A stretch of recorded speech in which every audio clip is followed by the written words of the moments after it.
أعبد الذي فطرني وإليه ترجعون أأتخذ من دونه آلهة إن يردني الرحمن بضر لا تغن عني شفاعتهم شيئا ولا ينقذون إني إذا لفي ضلال مبين إني آمنت بربكم فاسمعون قيل ادخل الجنة قال يا ليت قومي يعلمون بما غفر لي ربي وجعلني من المكرمين وما أنزلنا على قومه من بعده من جند من السماء وما كنا منزلين إن كانت إلا صيحة واحدة فإذا هم خامدون يا حسرة على العباد ما يأتيهم من رسول إلا كانوا به يستهزئون ألم يروا كم أهلكنا قبلهم من القرون أنهم إليهم لا يرجعون وإن كل لما جميع لدينا محضرون وآية لهم الأرض الميتة أحييناها وأخرجنا منها حبا فمنه يأكلون وجعلنا فيها جنات من نخيل وأعناب وفجرنا فيها من العيون ليأكلوا من ثمره وما عملته أيديهم أفلا يشكرون سبحان الذي خلق الأزواج كلها مما تنبت الأرض ومن أنفسهم ومما لا يعلمون وآية لهم الليل نسلخ منه النهار فإذا هم مظلمون والشمس تجري لمستقر لها ذلك تقدير العزيز العليم والقمر قدرناه منازل حتى عاد كالعرجون القديم لا الشمس ينبغي لها أن تدرك القمر ولا الليل سابق النهار وكل في فلك يسبحون وآية لهم أنا حملنا ذريتهم في الفلك المشحون وخلقنا لهم من مثله ما يركبون وإن نشأ نغرقهم فلا صريخ لهم ولا هم ينقذون إلا رحمة منا ومتاعا إلى حين وإذا قيل لهم اتقوا ما بين أيديكم وما خلفكم لعلكم ترحمون وما تأتيهم من آية من آيات ربهم إلا كانوا عنها معرضين وإذا قيل لهم أنفقوا مما رزقكم الله قال الذين كفروا للذين آمنوا أنطعم من لو يشاء الله أطعمه إن أنتم إلا في ضلال مبين ويقولون متى هذا الوعد إن كنتم صادقين ما ينظرون إلا صيحة واحدة تأخذهم وهم يخصمون فلا يستطيعون توصية ولا إلى أهلهم يرجعون ونفخ في الصور فإذا هم من الأجداث إلى ربهم ينسلون قالوا يا ويلنا من بعثنا من مرقدنا هذا ما وعد الرحمن وصدق المرسلون إن كانت إلا صيحة واحدة فإذا هم جميع لدينا محضرون فاليوم لا تظلم نفس شيئا ولا تجزون إلا ما كنتم تعملون إن أصحاب الجنة اليوم في شغل فاكهون هم وأزواجهم في ظلال على الأرائك متكئون لهم فيها فاكهة ولهم ما يدعون سلام قولا من رب رحيم وامتازوا اليوم أيها المجرمون ألم أعهد إليكم يا بني آدم ألا تعبدوا الشيطان إنه لكم عدو مبين وأن اعبدوني هذا صراط مستقيم ولقد أضل منكم جبلا كثيرا أفلم تكونوا تعقلون هذه جهنم التي كنتم توعدون اصلوها اليوم بما كنتم تكفرون اليوم نختم على أفواههم وتكلمنا أيديهم وتشهد أرجلهم بما كانوا يكسبون ولو نشاء لطمسنا على أعينهم فاستبقوا الصراط فأنى يبصرون ولو نشاء لمسخناهم على مكانتهم فما استطاعوا مضيا ولا يرجعون ومن نعمره ننكسه في الخلق أفلا يعقلون وما علمناه الشعر وما ينبغي له إن هو إلا ذكر وقرآن مبين لينذر من كان حيا ويحق القول على الكافرين أولم يروا أنا خلقنا لهم مما عملت أيدينا أنعاما فهم لها مالكون وذللناها لهم فمنها ركوبهم ومنها يأكلون ولهم فيها منافع ومشارب أفلا يشكرون واتخذوا من دون الله آلهة لعلهم ينصرون لا يستطيعون نصرهم وهم لهم جند محضرون فلا يحزنك قولهم إنا نعلم ما يسرون وما يعلنون أولم ير الإنسان أنا خلقناه من نطفة فإذا هو خصيم مبين وضرب لنا مثلا ونسي خلقه قال من يحيي العظام وهي رميم قل يحييها الذي أنشأها أول مرة وهو بكل خلق عليم الذي جعل لكم من الشجر الأخضر نارا فإذا أنتم منه توقدون أوليس الذي خلق السماوات والأرض بقادر على أن يخلق مثلهم بلى وهو الخلاق العليم إنما أمره إذا أراد شيئا أن يقول له كن فيكون فسبحان الذي بيده ملكوت كل شيء وإليه ترجعون بسم الله الرحمن الرحيم والصافات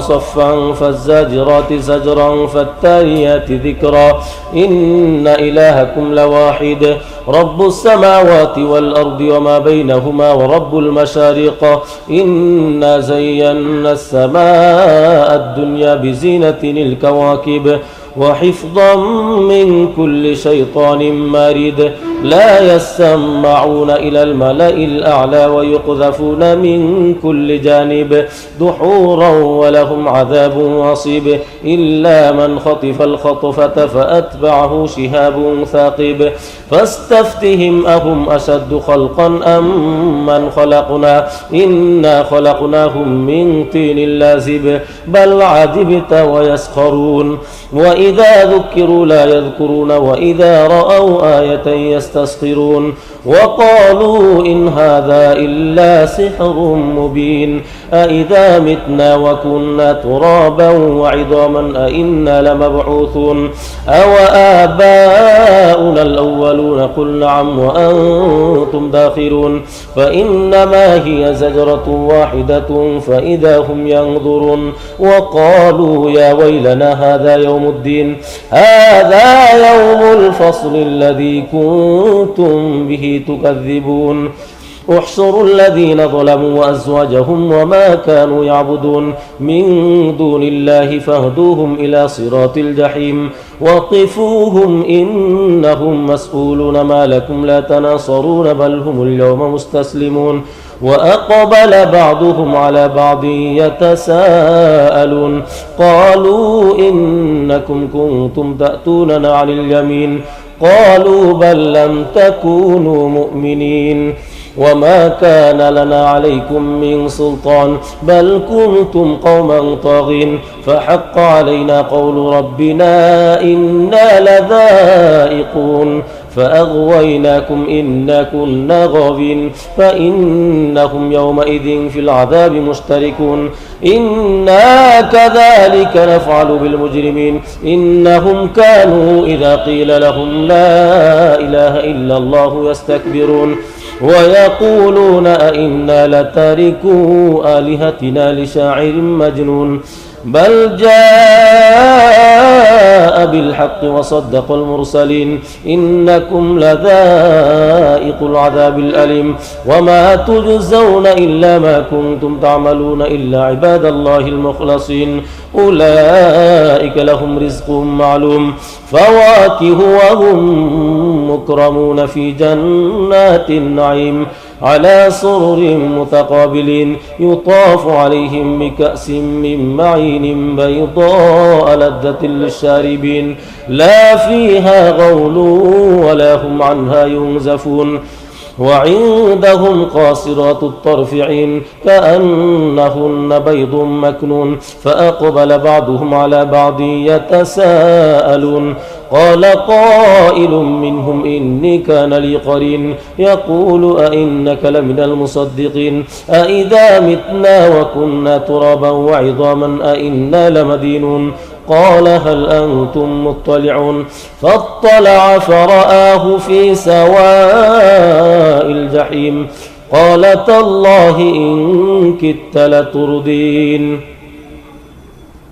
ولولا نعمة ربي لكنت من المحضرين أفما نحن بميتين إلا موتتنا الأولى وما نحن بمعذبين إن هذا لهو الفوز العظيم لمثل هذا فليعمل العاملون أذلك خير نزلا أم شجرة الزقوم إنا جعلناها فتنة للظالمين إنها شجرة تخرج في أصل الجحيم طلعها كأنه رؤوس الشياطين فإنهم لآكلون منها فمالئون منها البطون ثم إن لهم عليها لشوبا من حميم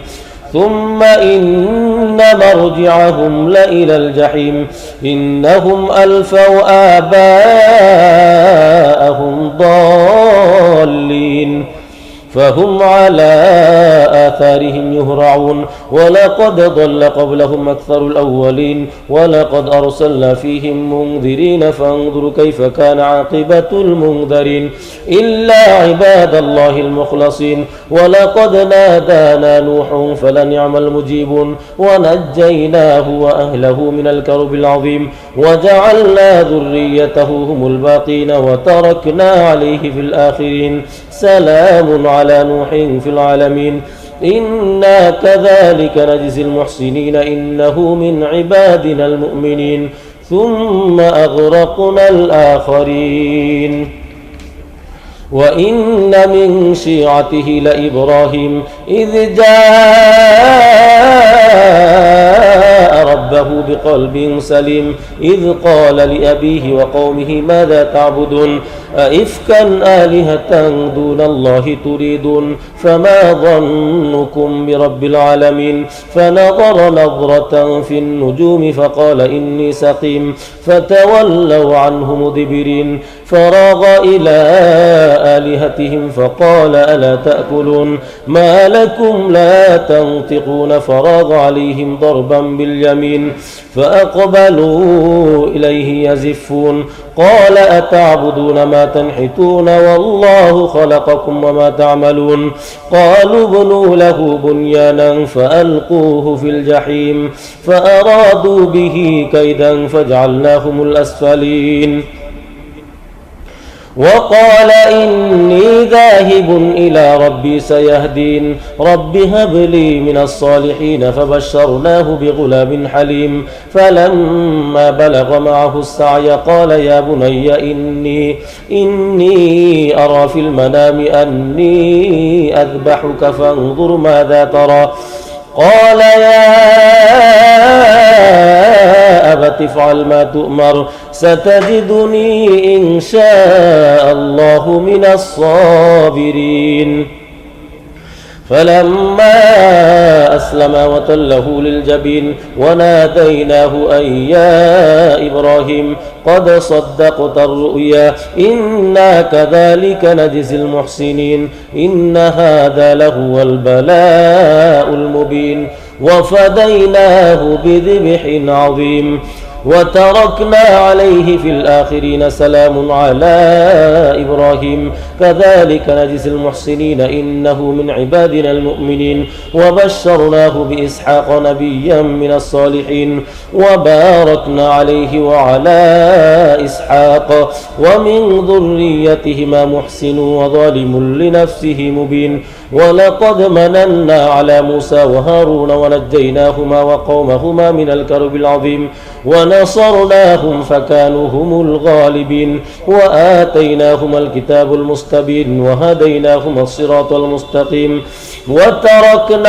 عليهما في الآخرين سلام على موسى وهارون إنا كذلك نجزي المحسنين إنهما من عبادنا المؤمنين وإن إلياس لمن المرسلين إذ قال لقومه ألا تتقون أتدعون بعلا وتذرون أحسن الخالقين الله ربكم ورب آبائكم الأولين فكذبوه فإنهم لمحضرون إلا عباد الله المخلصين وتركنا عليه في الآخرين سلام على الياسين إنا كذلك نجزي المحسنين إنه من عبادنا المؤمنين وإن لوطا لمن المرسلين إذ نجيناه وأهله أجمعين إلا عجوزا في الغابرين ثم دمرنا الآخرين وإنكم لتمرون عليهم مصبحين وبالليل أفلا تعقلون وإن يونس لمن المرسلين إذ أبق إلى الفلك المشحون فساهم فكان من المدحضين فالتقمه الحوت وهو مليم فلولا أنه كان من المسبحين للبث في بطنه إلى يوم يبعثون فنبذناه بالعراء وهو سقيم وأنبتنا عليه شجرة من يقطين وأرسلناه إلى 100,000 أو يزيدون فآمنوا فمتعناهم إلى حين فاستفتهم ألربك البنات ولهم البنون أم خلقنا الملائكة إناثا وهم شاهدون ألا إنهم من إفكهم ليقولون ولد الله وإنهم لكاذبون أصطفى البنات على البنين ما لكم كيف تحكمون أفلا تذكرون أم لكم سلطان مبين فأتوا بكتابكم إن كنتم صادقين وجعلوا بينه وبين الجنة نسبا ولقد علمت الجنة إنهم لمحضرون سبحان الله عما يصفون إلا عباد الله المخلصين فإنكم وما تعبدون ما أنتم عليه بفاتنين إلا من هو صال الجحيم وما منا إلا له مقام معلوم وإنا لنحن الصافون وإنا لنحن المسبحون وإن كانوا ليقولون لو أن عندنا ذكرا من الأولين لكنا عباد الله المخلصين فكفروا به فسوف يعلمون ولقد سبقت كلمتنا لعبادنا المرسلين إنهم لهم المنصورون وإن جندنا لهم الغالبون فتول عنهم حتى حين وأبصرهم فسوف يبصرون أفبعذابنا يستعجلون فإذا نزل بساحتهم فساء صباح المنذرين وتول عنهم حتى حين وأبصر فسوف يبصرون سبحان ربك رب العزة عما يصفون وسلام على المرسلين والحمد لله رب العالمين. بسم الله الرحمن الرحيم صاد والقرآن ذي الذكر بل الذين كفروا في عزة وشقاق كم أهلكنا من قبلهم من قرن فنادوا ولا تحين مناس وعجبوا أن جاءهم منذر منهم وقال الكافرون هذا ساحر كذاب أجعل الآلهة إلها واحدا إن هذا لشيء عجاب وانطلق الملأ منهم أن امشوا واصبروا على آلهتكم إن هذا لشيء يراد ما سمعنا بهذا في الملة الآخرة إن هذا إلا اختلاق أأنزل عليه الذكر من بيننا بل هم في شك من ذكري بل لما يذوقوا عذاب أم عندهم خزائن رحمة ربك العزيز الوهاب أم لهم ملك السماوات والأرض وما بينهما فليرتقوا في الأسباب جند ما هنالك مهزوم من الأحزاب كذبت قبلهم قوم نوح وعاد وفرعون ذو الأوتاد وثمود وقوم لوط وأصحاب الأيكة أولئك الأحزاب إن كل إلا كذب الرسل فحق عقاب وما ينظر هؤلاء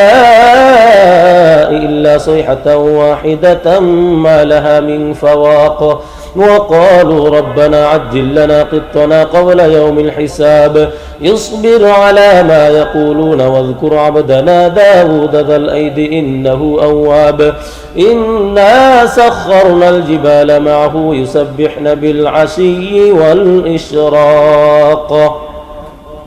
والطير محشورة كل له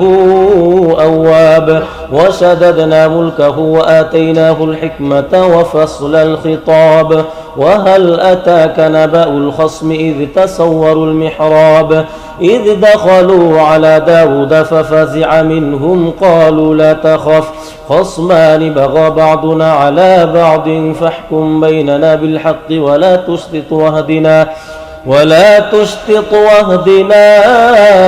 إلى سواء الصراط إن هذا أخي له 99 نعجة ولي نعجة واحدة فقال أكفلنيها وعزني في الخطاب قال لقد ظلمك بسؤال نعجتك إلى نعاجه وإن كثيرا من الخلطاء ليبغي بعضهم على بعض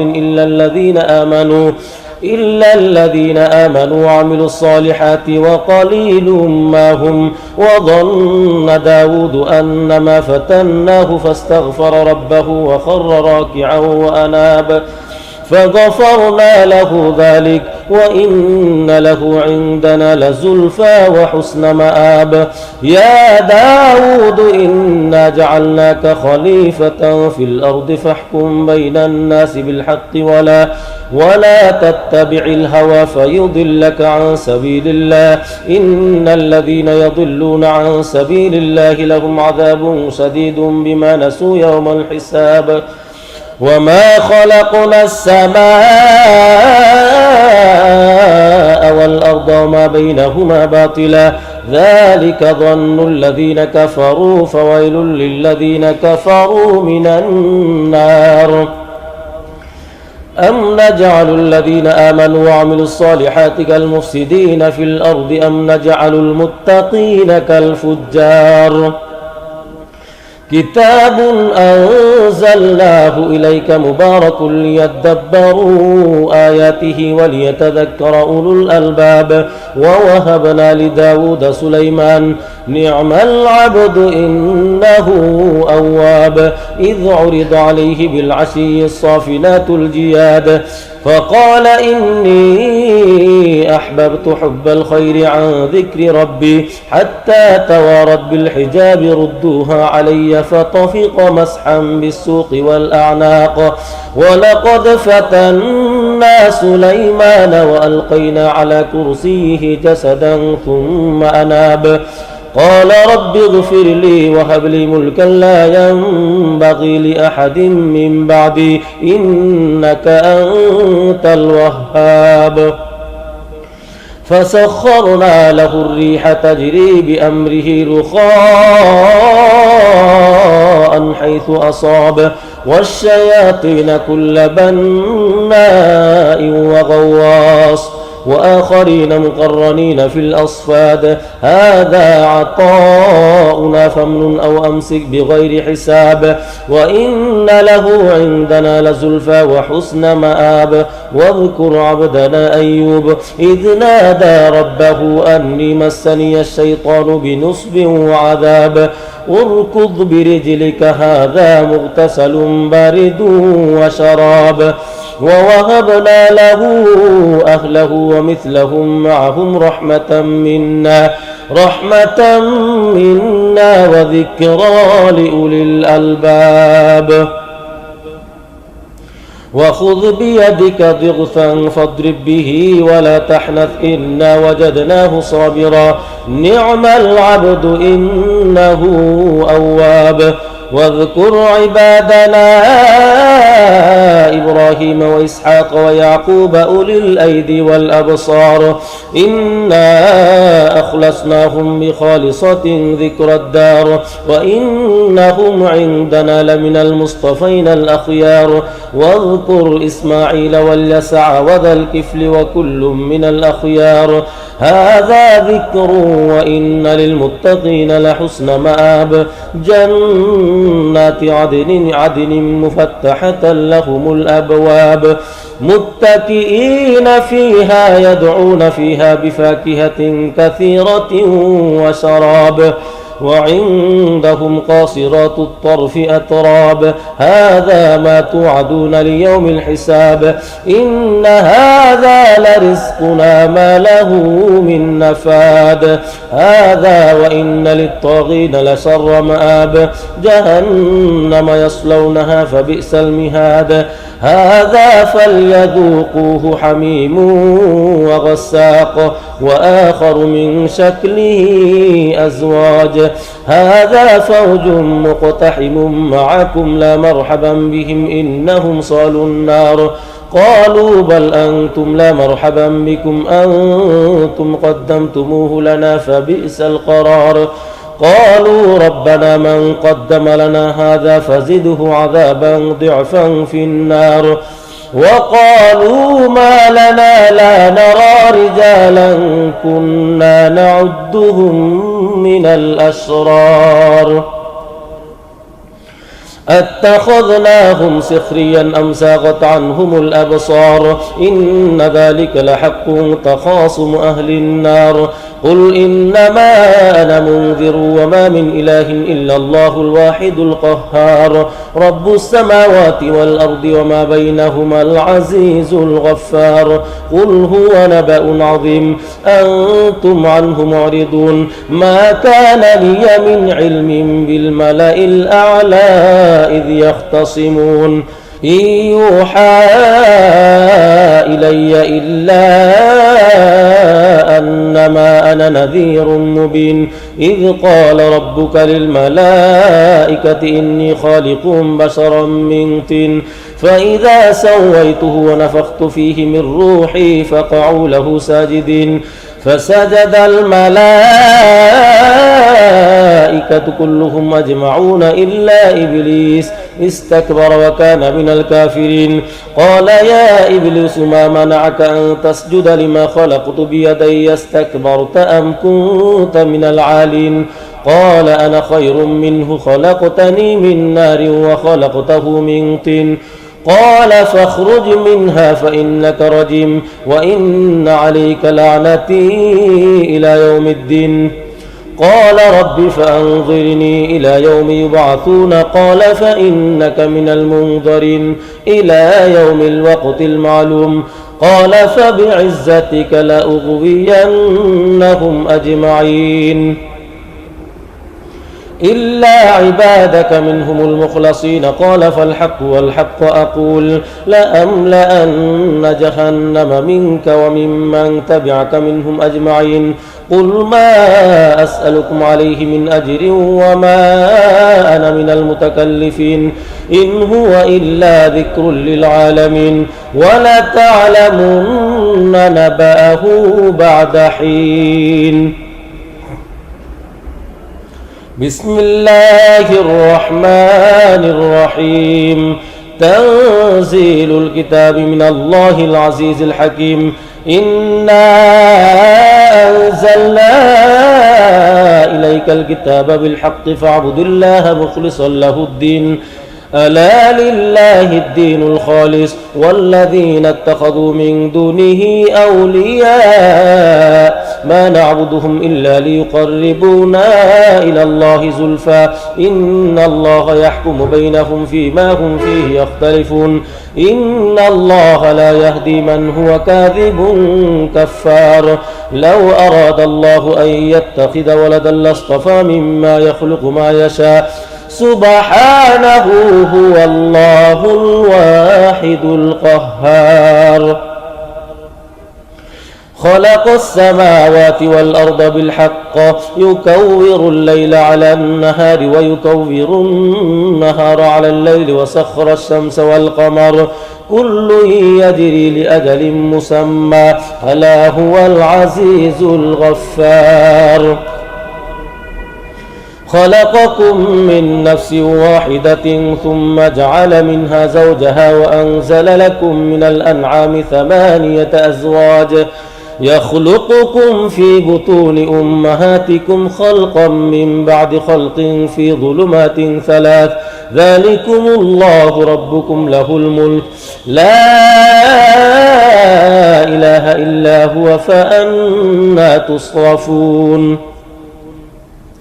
إن تكفروا فإن الله غني عنكم ولا يرضى لعباده الكفر وإن تشكروا يرضه لكم ولا تزر وازرة وزر أخرى ثم إلى ربكم مرجعكم فينبئكم بما كنتم تعملون إنه عليم بذات الصدور وإذا مس الإنسان ضر دعا ربه منيبا إليه ثم إذا خوله نعمة منه نسي ما كان يدعو إليه من قبل وجعل لله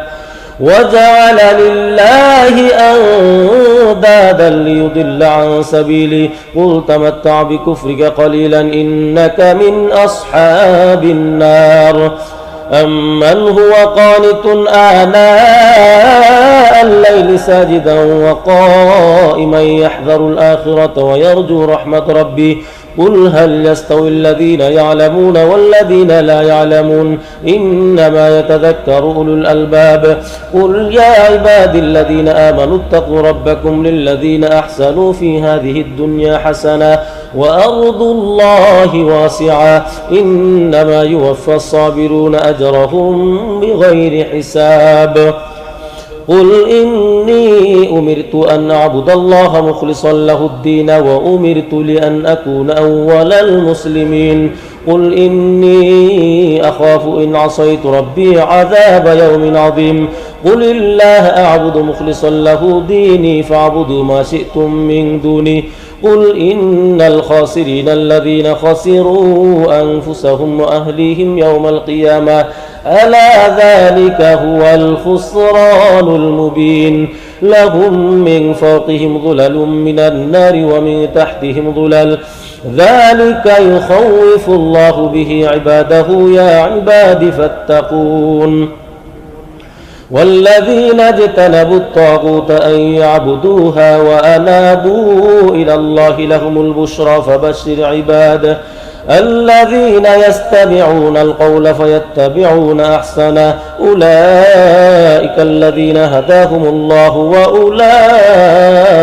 هم أولو الألباب أفمن حق عليه كلمة العذاب أفأنت تنقذ من في النار لكن الذين اتقوا ربهم لهم غرف من فوقها غرف مبنية غرف مبنية تجري من تحتها الأنهار وعد الله لا يخلف الله الميعاد ألم تر أن الله أنزل من السماء ماء فسلكه ينابيع في الأرض ثم يخرج به زرعا مختلفا ألوانه ثم يهيج فتراه مصفرا ثم يجعله حطاما إن في ذلك لذكرى لأولي الألباب أفمن شرح الله صدره للإسلام فهو على نور من ربه فويل للقاسية قلوبهم من ذكر الله أولئك في ضلال مبين الله نزل أحسن الحديث كتابا متشابها مثانية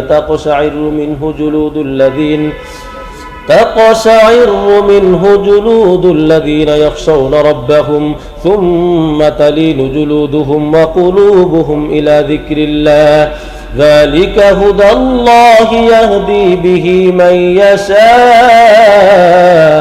ومن يضلل الله فما له من هاد أفمن يتقي بوجهه سوء العذاب يوم القيامة وقيل للظالمين ذوقوا ما كنتم تكسبون كذب الذين من قبلهم فأتاهم العذاب من حيث لا يشعرون فأذاقهم الله الخزي في الحياة الدنيا ولعذاب الآخرة أكبر لو كانوا يعلمون ولقد ضربنا للناس في هذا القرآن من كل مثل لعلهم يتذكرون قرآنا عربيا غير ذي عوج لعلهم يتقون ضرب الله مثلا رجلا فيه شركاء متشاكسون ورجلا سلما لرجل هل يستويان مثلا الحمد لله بل أكثرهم لا يعلمون إنك ميت وإنهم ميتون ثم إنكم يوم القيامة عند ربكم تختصمون وما لي لا أعبد الذي فطرني وإليه ترجعون أأتخذ من دونه آلهة إن يردني الرحمن بضر لا تغن عني شفاعتهم شيئا ولا ينقذون إني إذا لفي ضلال مبين إني آمنت بربكم فاسمعون قيل ادخلوا الجنة قال يا ليت قومي يعلمون بما غفر لي ربي وجعلني من المكرمين وما أنزلنا على قومه من بعده من جند من السماء وما كنا منزلين إن كانت إلا صيحة واحدة فإذا هم خامدون يا حسرة على العباد ما يأتيهم من رسول إلا كانوا به يستهزئون ألم يروا كم أهلكنا قبلهم من القرون أنهم إليهم لا يرجعون وإن كل لما جميع لدينا محضرون وآية لهم الأرض الميتة أحييناها وأخرجنا منها حبا فمنه يأكلون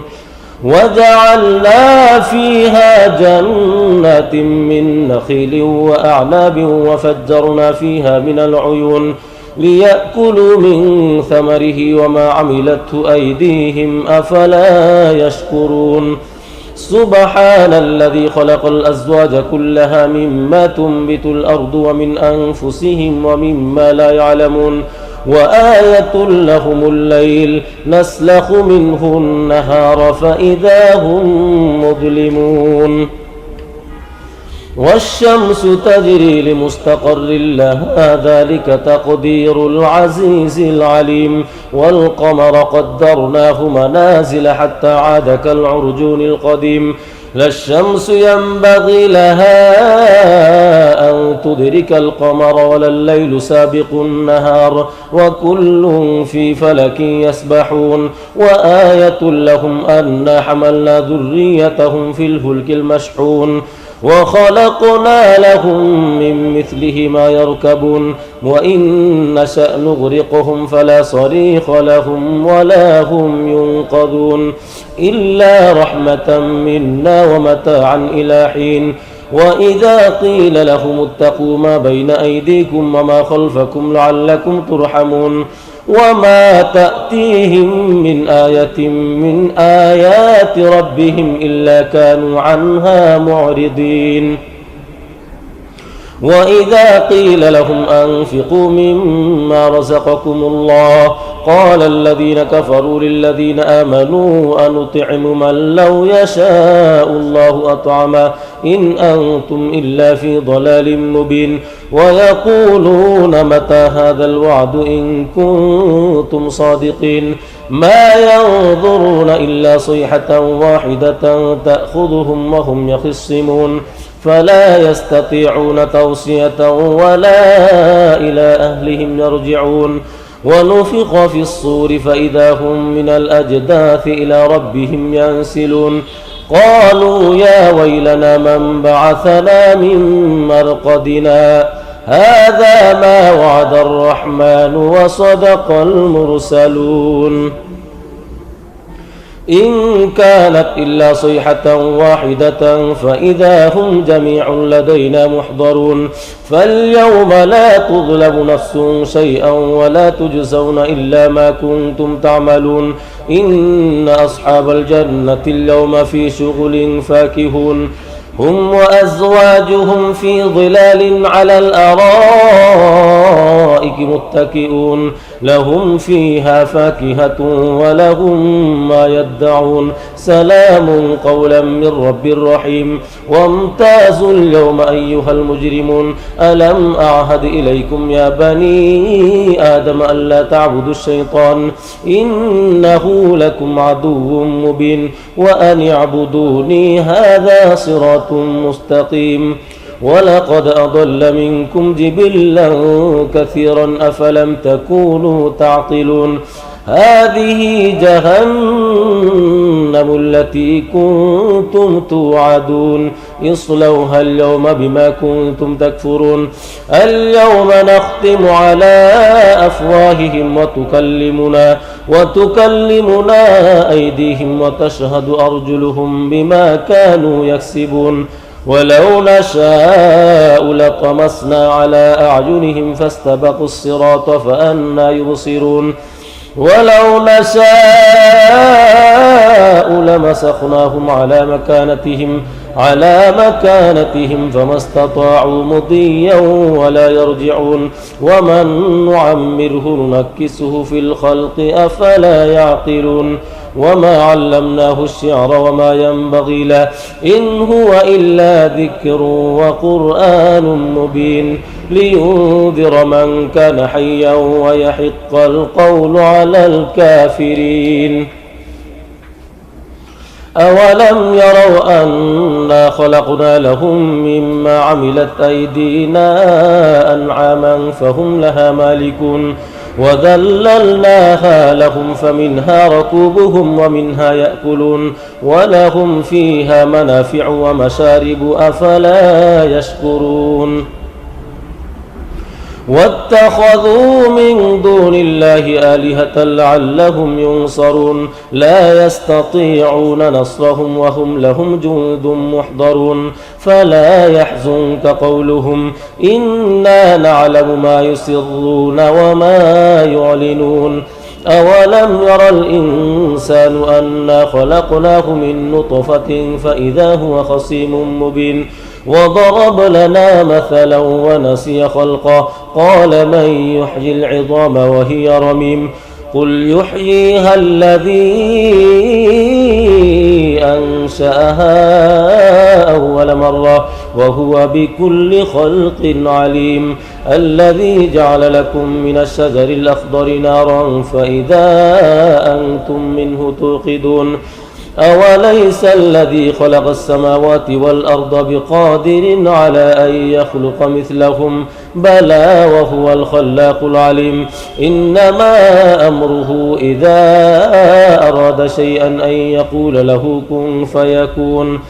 فسبحان الذي بيده ملكوت كل شيء وإليه ترجعون بسم الله الرحمن الرحيم والصافات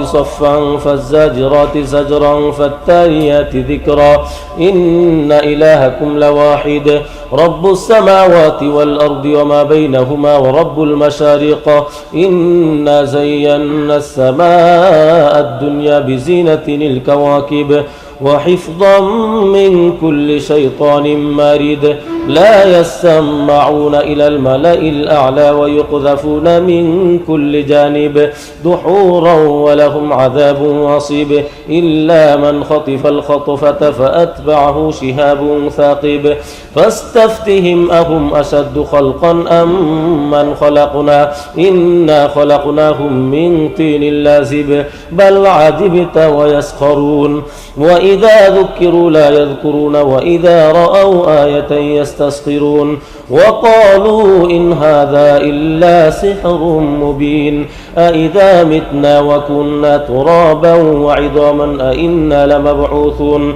أو آباؤنا الأولون قل نعم وأنتم داخرون فإنما هي زجرة واحدة فإذا هم ينظرون وقالوا يا ويلنا هذا يوم الدين هذا يوم الفصل الذي كنتم به تكذبون احشروا الذين ظلموا وأزواجهم وما كانوا يعبدون من دون الله فاهدوهم إلى صراط الجحيم وقفوهم إنهم مسؤولون ما لكم لا تناصرون بل هم اليوم مستسلمون وأقبل بعضهم على بعض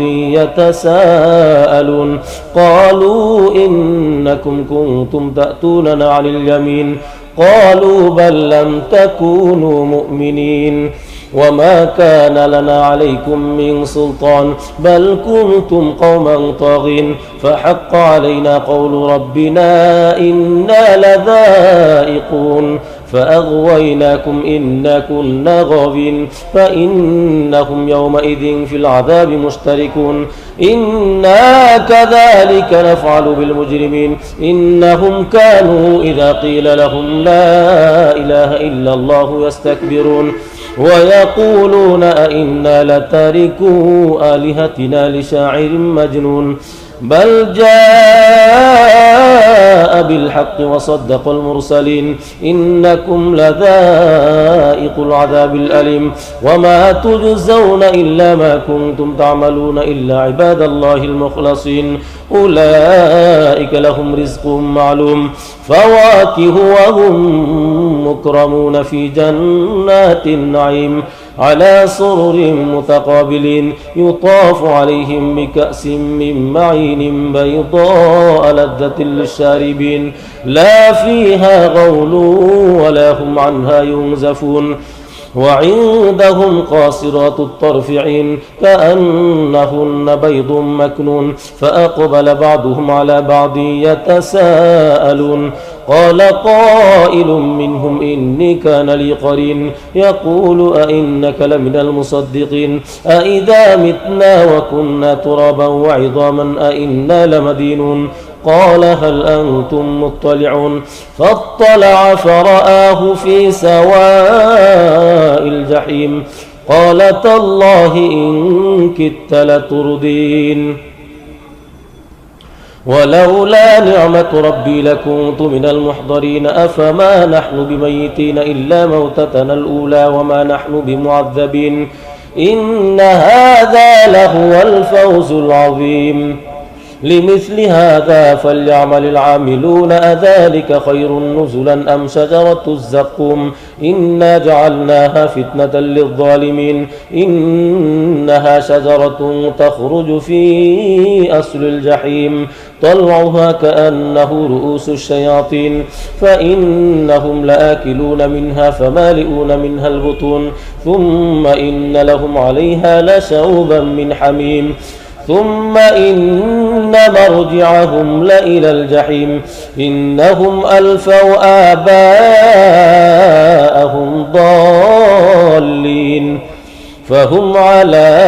آثارهم يهرعون ولقد ضل قبلهم أكثر الأولين ولقد أرسلنا فيهم منذرين فانظروا كيف كان عاقبة المنذرين إلا عباد الله المخلصين ولقد نادانا نوح فلنعم المجيبون ونجيناه وأهله من الكرب العظيم وجعلنا ذريته هم الباقين وتركنا عليه في الآخرين سلام على نوح في العالمين إنا كذلك نجزي المحسنين إنه من عبادنا المؤمنين ثم أغرقنا الآخرين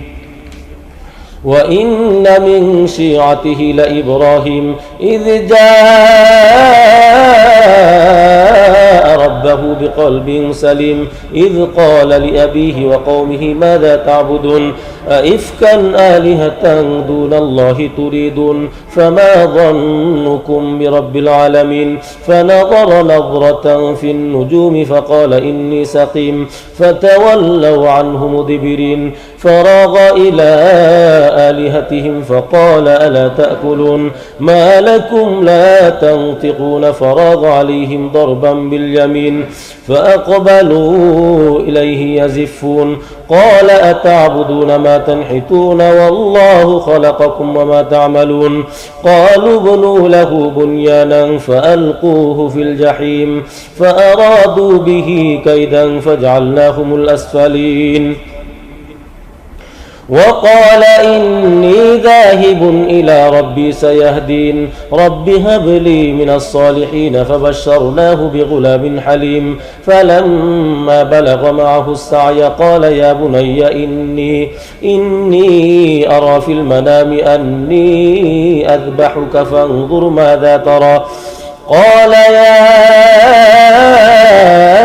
أبت افعل ما تؤمر ستجدني إن شاء الله من الصابرين فلما أسلم وتله للجبين وناديناه أن يا إبراهيم قد صدقت الرؤيا إنا كذلك نجزي المحسنين إن هذا لهو البلاء المبين وفديناه بذبح عظيم وتركنا عليه في الآخرين سلام على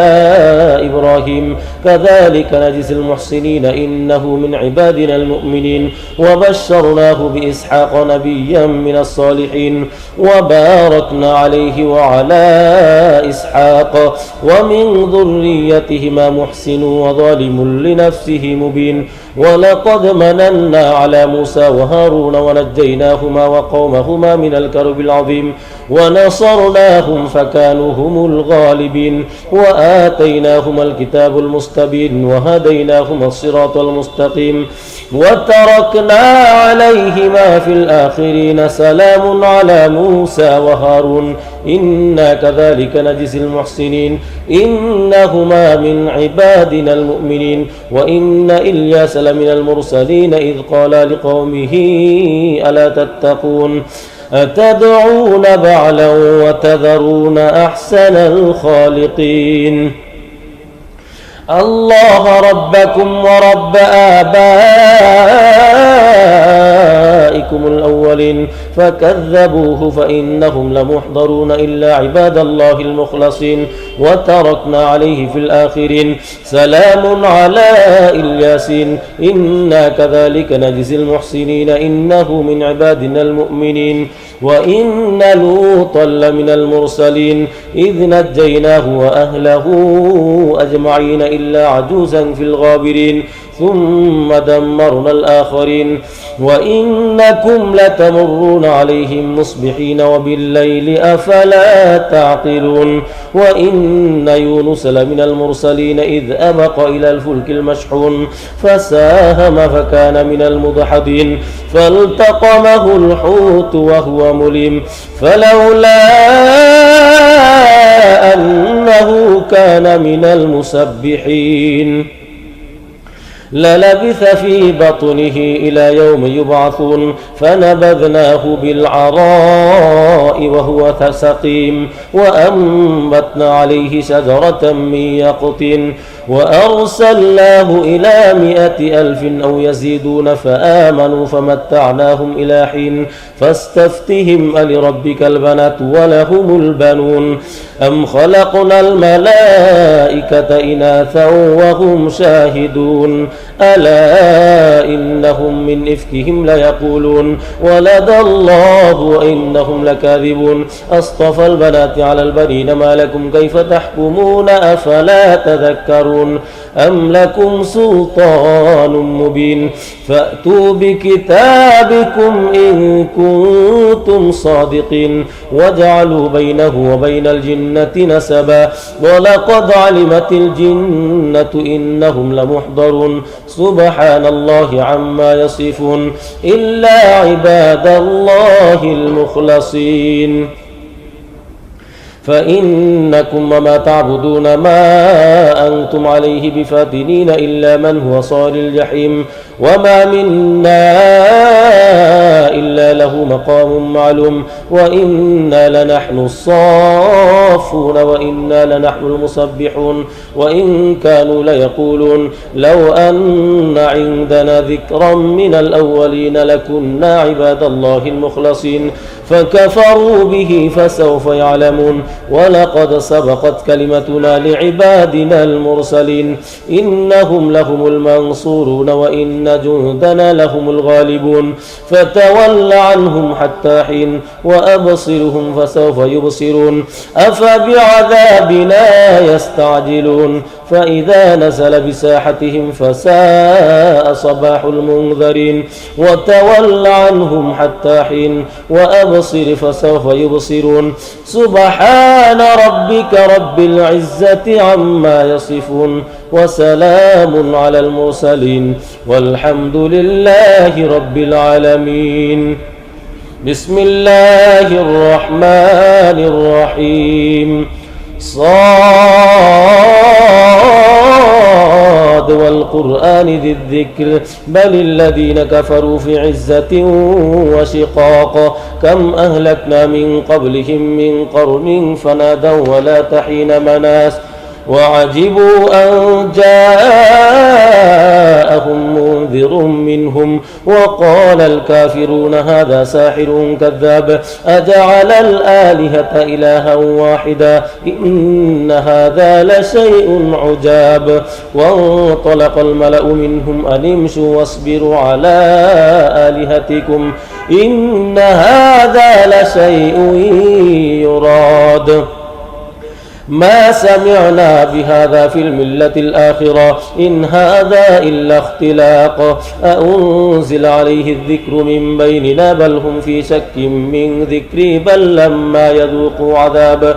أم عندهم خزائن رحمة ربك العزيز الوهاب أم لهم ملك السماوات والأرض وما بينهما فليرتقوا في الأسباب جند ما هنالك مهزوم من الأحزاب كذبت قبلهم قوم نوح وعاد وفرعون ذو الأوتاد وثمود وقوم لوط وأصحاب الأيكة أولئك الأحزاب إن كل إلا كذب الرسل فحق عقاب وما ينظر هؤلاء إلا صيحة واحدة ما لها من فواق وقالوا ربنا عجل لنا قطنا قبل يوم الحساب اصبر على ما يقولون واذكر عبدنا داود ذا الأيد إنه أواب إنا سخرنا الجبال معه يسبحن بالعشي والإشراق والطير محشورة كل له أواب وشددنا ملكه وآتيناه الحكمة وفصل الخطاب وهل أتاك نبأ الخصم إذ تسوروا المحراب إذ دخلوا على داود ففزع منهم قالوا لا تخف خصمان بغى بعضنا على بعض فاحكم بيننا بالحق ولا تشطط واهدنا إلى سواء الصراط إن هذا أخي له 99 نعجة ولي نعجة واحدة فقال أكفلنيها وعزني في الخطاب قال لقد ظلمك بسؤال نعجتك إلى نعاجه وإن كثيرا من الخلطاء ليبغي بعضهم على بعض إلا الذين آمنوا وعملوا الصالحات وقليل ما هم وظن داود أن ما فتناه فاستغفر ربه وخر راكعا وأناب فغفرنا له ذلك وإن له عندنا لزلفى وحسن مآب يا داود إنا جعلناك خليفة في الأرض فاحكم بين الناس بالحق ولا تتبع الهوى فيضلك عن سبيل الله إن الذين يضلون عن سبيل الله لهم عذاب شديد بما نسوا يوم الحساب وما خلقنا السماء والأرض وما بينهما باطلا ذلك ظن الذين كفروا فويل للذين كفروا من النار أم نجعل الذين آمنوا وعملوا الصالحات كالمفسدين في الأرض أم نجعل المتقين كالفجار كتاب أنزلناه إليك مبارك ليدبروا آياته وليتذكر أولو الألباب ووهبنا لداود سليمان نعم العبد إنه أواب إذ عرض عليه بالعشي الصافنات الجياد فقال إني أحببت حب الخير عن ذكر ربي حتى توارت بالحجاب ردوها علي فطفق مسحا بالسوق والأعناق ولقد فتنا سليمان وألقينا على كرسيه جسدا ثم أناب قال رب اغفر لي وهب لي ملكا لا ينبغي لأحد من بعدي إنك أنت الوهاب فسخرنا له الريح تجري بأمره رخاء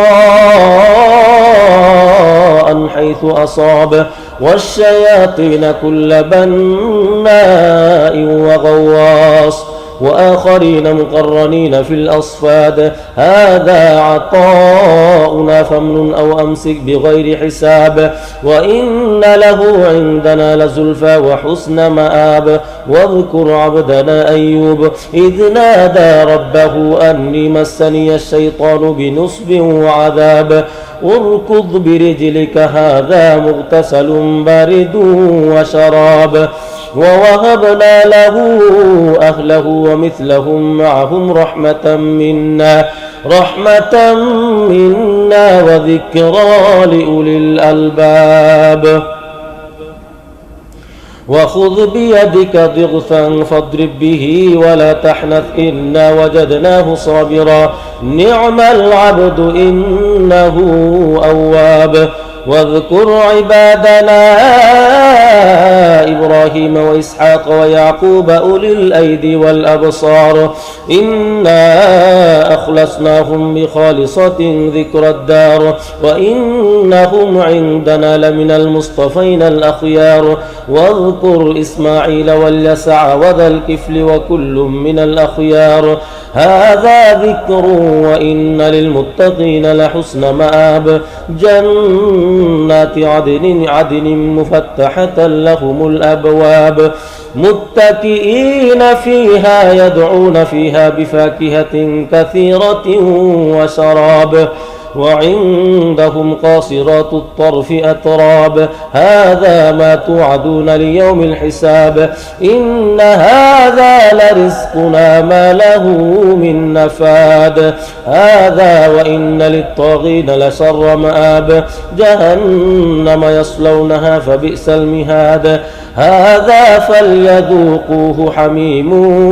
وغساق وآخر من شكله أزواج هذا فوج مقتحم معكم لا مرحبا بهم إنهم صالوا النار قالوا بل أنتم لا مرحبا بكم أنتم قدمتموه لنا فبئس القرار قالوا ربنا من قدم لنا هذا فزده عذابا ضعفا في النار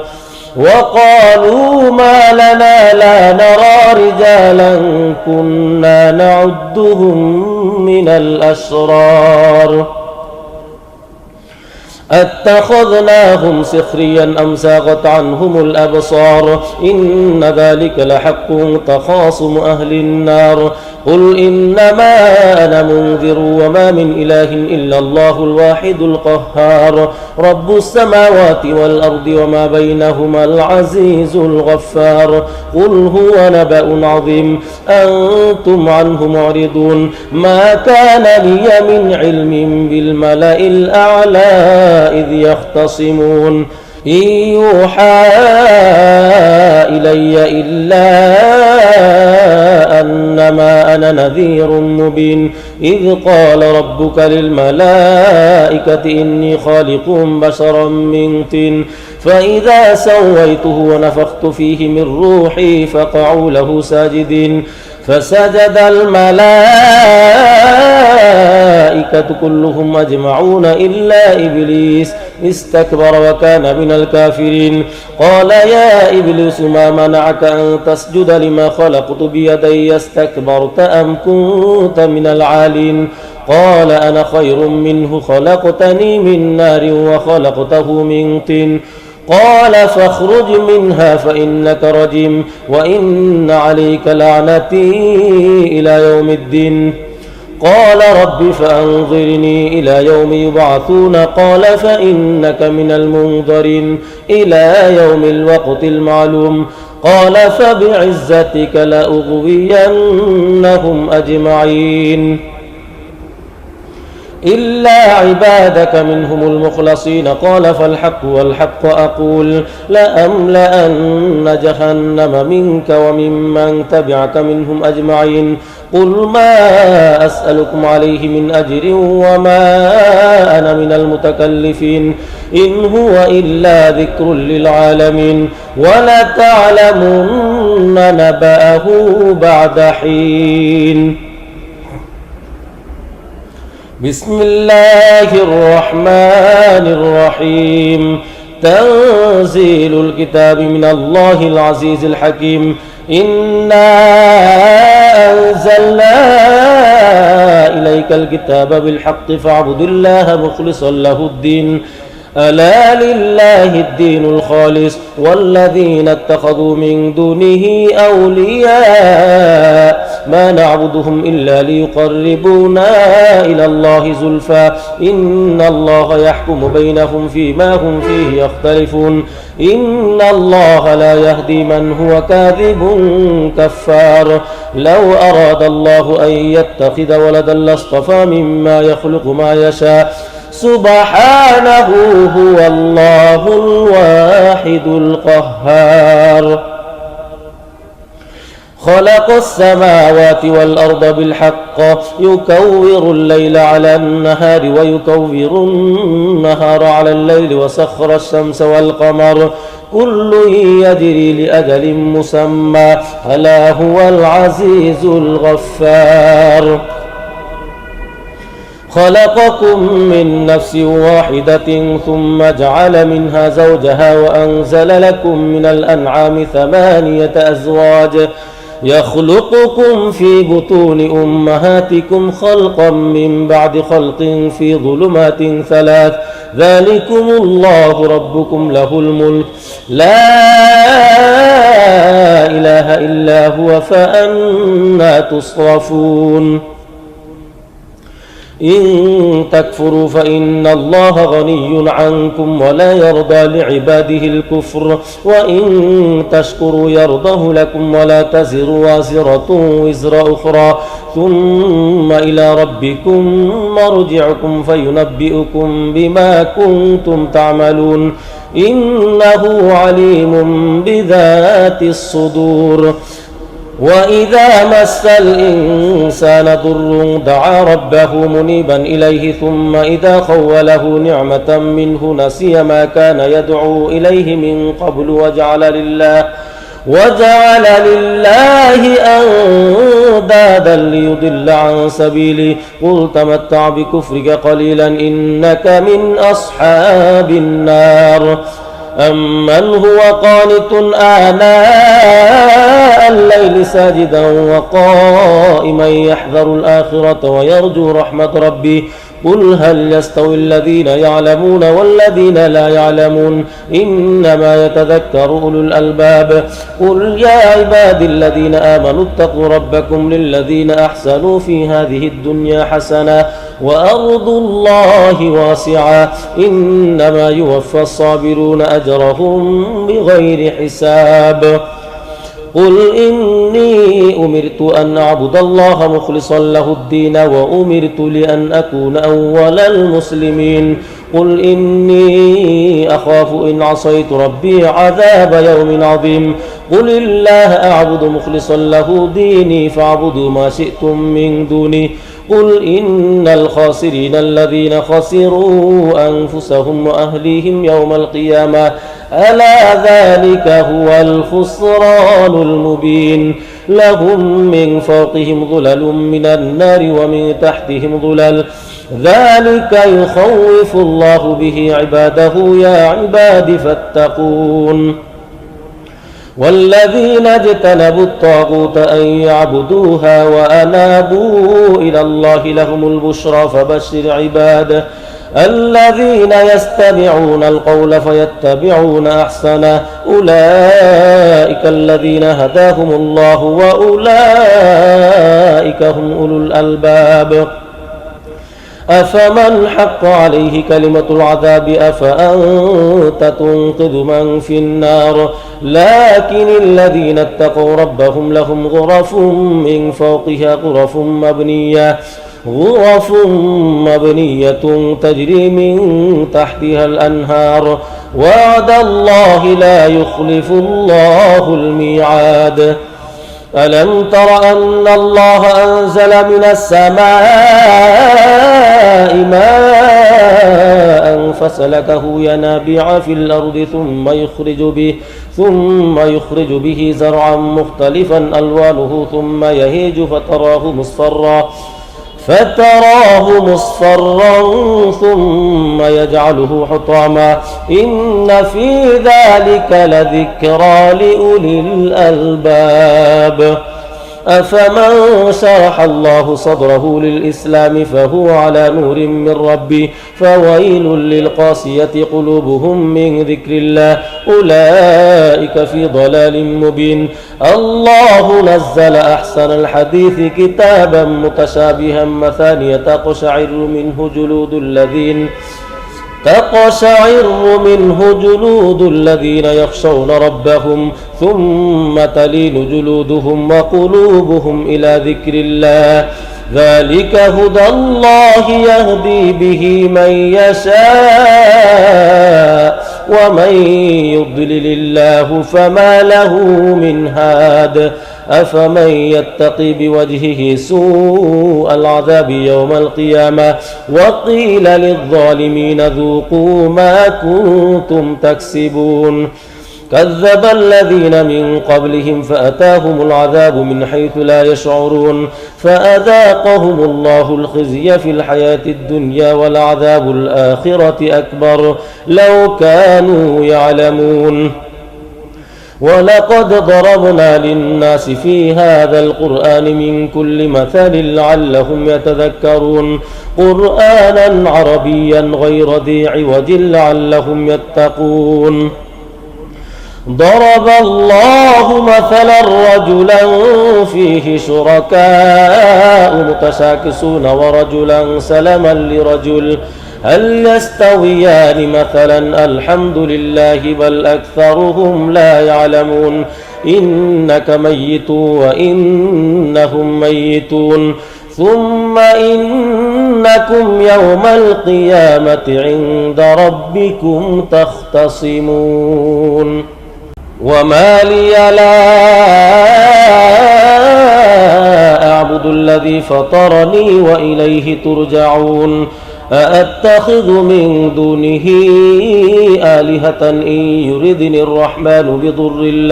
بضر لا تغن عني شفاعتهم شيئا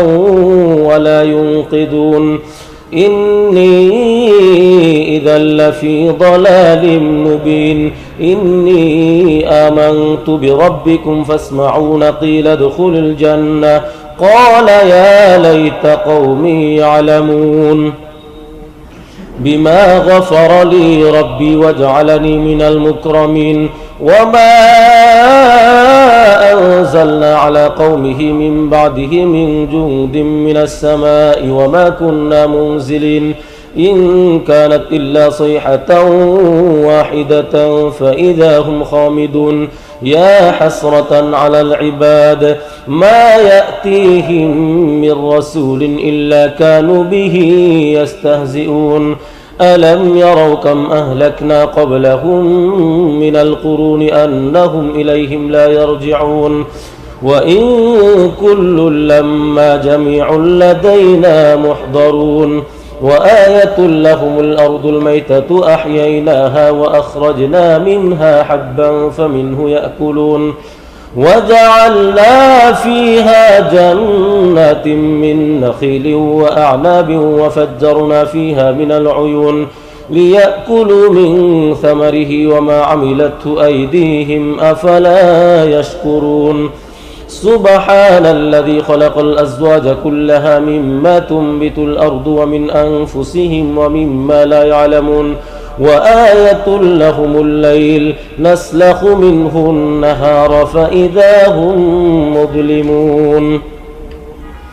والشمس تجري لمستقر لها ذلك تقدير العزيز العليم والقمر قدرناه منازل حتى عاد كالعرجون القديم لا الشمس ينبغي لها أن تدرك القمر ولا الليل سابق النهار وكل في فلك يسبحون وآية لهم أنا حملنا ذريتهم في الفلك المشحون وخلقنا لهم من مثله ما يركبون وإن نشأ نغرقهم فلا صريخ لهم ولا هم ينقذون إلا رحمة منا ومتاعا إلى حين وإذا قيل لهم اتقوا ما بين أيديكم وما خلفكم لعلكم ترحمون وما تأتيهم من آية من آيات ربهم إلا كانوا عنها معرضين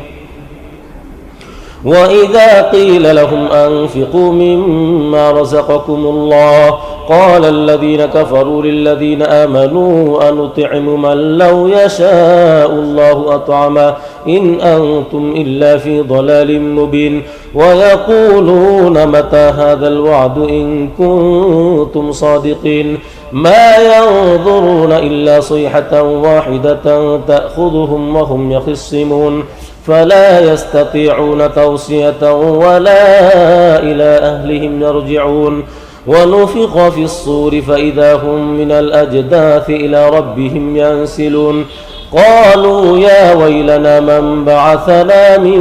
مرقدنا هذا ما وعد الرحمن وصدق المرسلون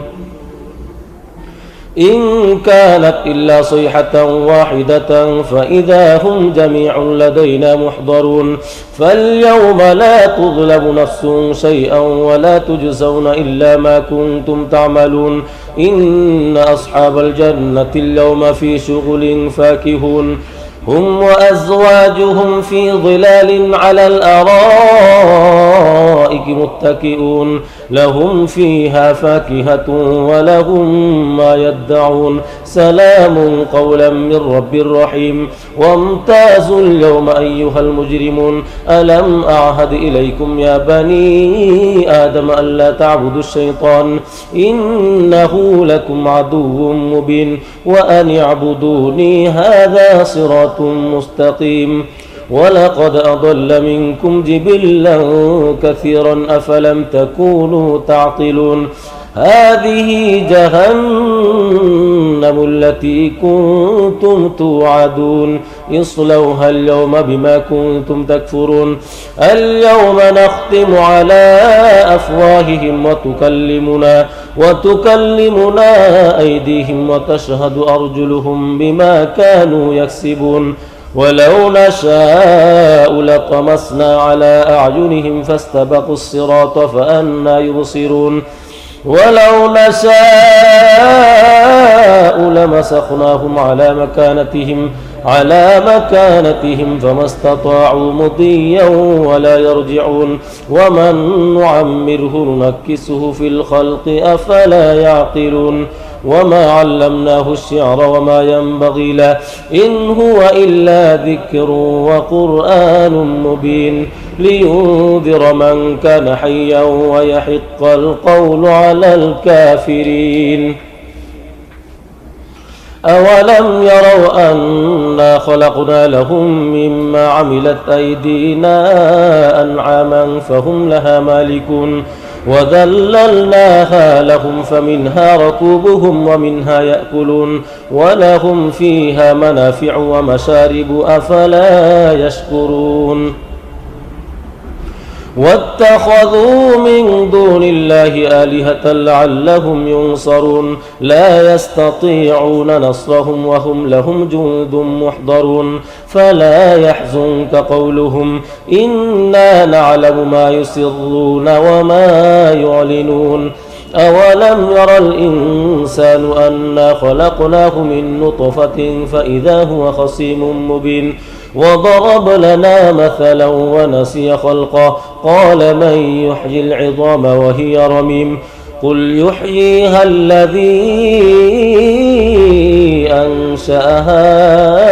أول مرة وهو بكل خلق عليم الذي جعل لكم من الشجر الأخضر نارا فإذا أنتم منه توقدون أوليس الذي خلق السماوات والأرض بقادر على أن يخلق مثلهم بلى وهو الخلاق العليم إنما أمره إذا أراد شيئا أن يقول له كن فيكون فسبحان الذي بيده ملكوت كل شيء وإليه ترجعون بسم الله الرحمن الرحيم والصافات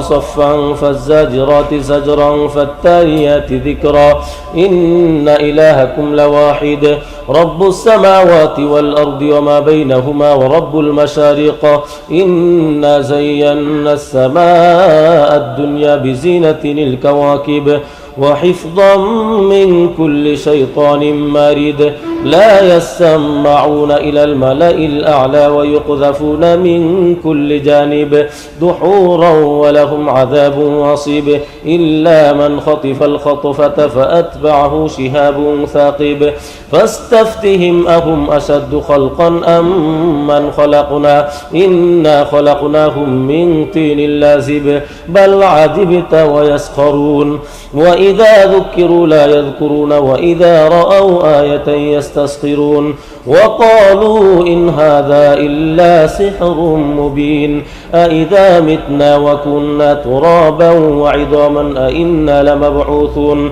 أو آباؤنا الأولون قل نعم وأنتم داخرون فإنما هي زجرة واحدة فإذا هم ينظرون وقالوا يا ويلنا هذا يوم الدين هذا يوم الفصل الذي كنتم به تكذبون احشروا الذين ظلموا وأزواجهم وما كانوا يعبدون من دون الله فاهدوهم إلى صراط الجحيم وقفوهم إنهم مسؤولون ما لكم لا تناصرون بل هم اليوم مستسلمون وأقبل بعضهم على بعض يتساءلون قالوا إنكم كنتم تأتوننا عن اليمين قالوا بل لم تكونوا مؤمنين وما كان لنا عليكم من سلطان بل كنتم قوما طاغين فحق علينا قول ربنا إنا لذائقون فأغويناكم إنا كنا غاوين فإنهم يومئذ في العذاب مشتركون إنا كذلك نفعل بالمجرمين إنهم كانوا إذا قيل لهم لا إله إلا الله يستكبرون ويقولون أئنا لتاركو آلهتنا لشاعر مجنون بل جاء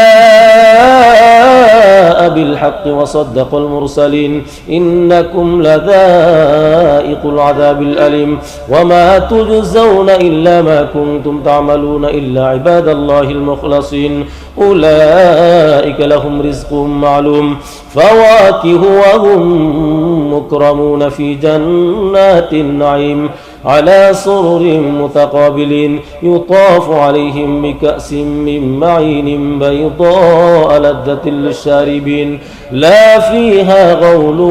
ولا هم عنها ينزفون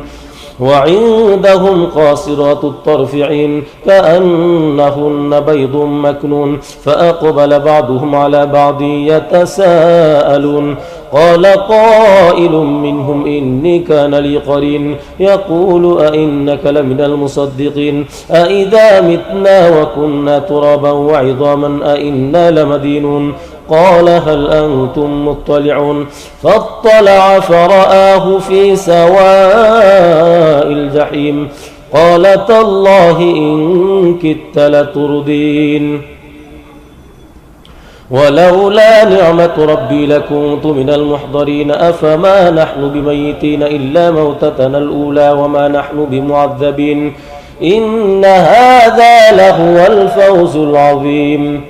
لمثل هذا فليعمل العاملون أذلك خير نزلا أم شجرة الزقوم إنا جعلناها فتنة للظالمين إنها شجرة تخرج في أصل الجحيم طلعها كأنه رؤوس الشياطين فإنهم لآكلون منها فمالئون منها البطون ثم إن لهم عليها لشوبا من حميم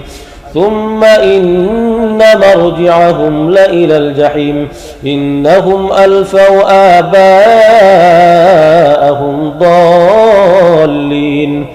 فهم على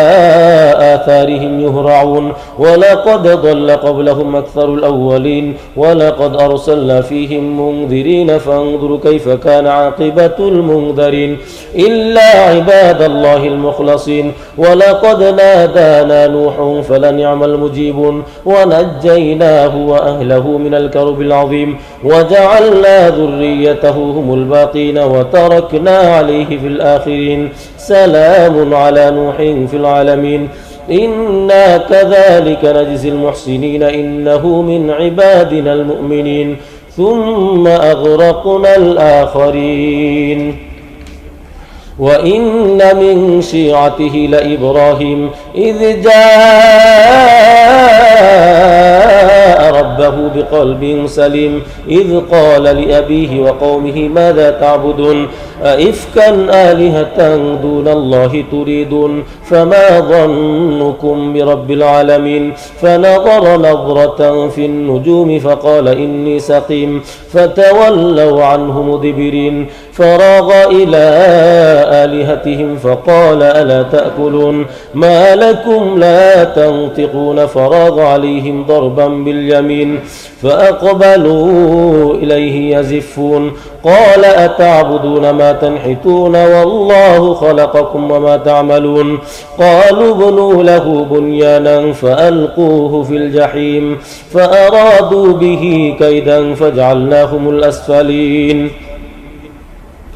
وقال إني ذاهب إلى ربي سيهدين رب هب لي من الصالحين فبشرناه بغلام حليم فلما بلغ معه السعي قال يا بني إني أرى في المنام أني أذبحك فانظر ماذا ترى قال يا أبت افعل ما تؤمر ستجدني إن شاء الله من الصابرين فلما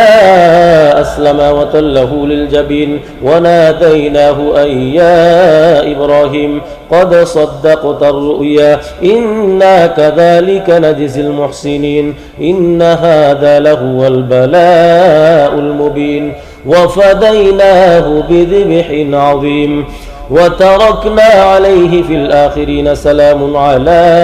إبراهيم كذلك نجزي المحسنين إنه من عبادنا المؤمنين وبشرناه بإسحاق نبيا من الصالحين وباركنا عليه وعلى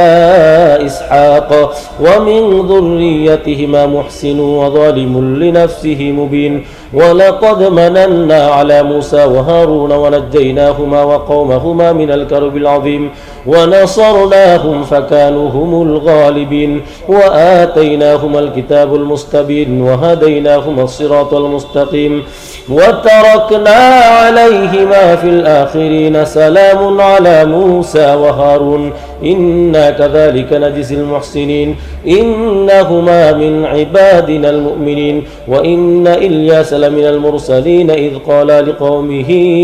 ألا تتقون أتدعون بعلا وتذرون أحسن الخالقين الله ربكم ورب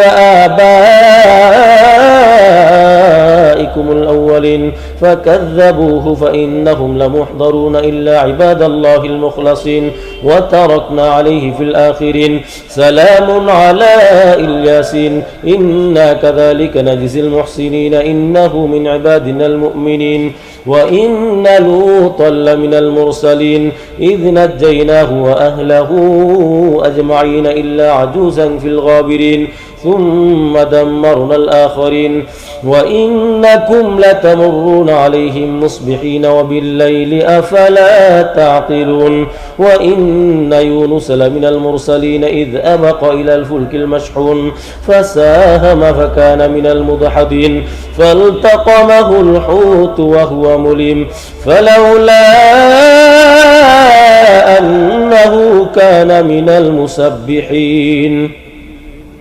للبث في بطنه إلى يوم يبعثون فنبذناه بالعراء وهو سقيم وأنبتنا عليه شجرة من يقطين وأرسلناه إلى 100,000 أو يزيدون فآمنوا فمتعناهم إلى حين فاستفتهم ألربك البنات ولهم البنون أم خلقنا الملائكة إناثا وهم شاهدون ألا إنهم من إفكهم ليقولون ولد الله وإنهم لكاذبون أصطفى البنات على البنين ما لكم كيف تحكمون أفلا تذكرون أم لكم سلطان مبين فأتوا بكتابكم إن كنتم صادقين وجعلوا بينه وبين الجنة نسبا ولقد علمت الجنة إنهم لمحضرون سبحان الله عما يصفون إلا عباد الله المخلصين فإنكم وما تعبدون ما أنتم عليه بفاتنين إلا من هو صال الجحيم وما منا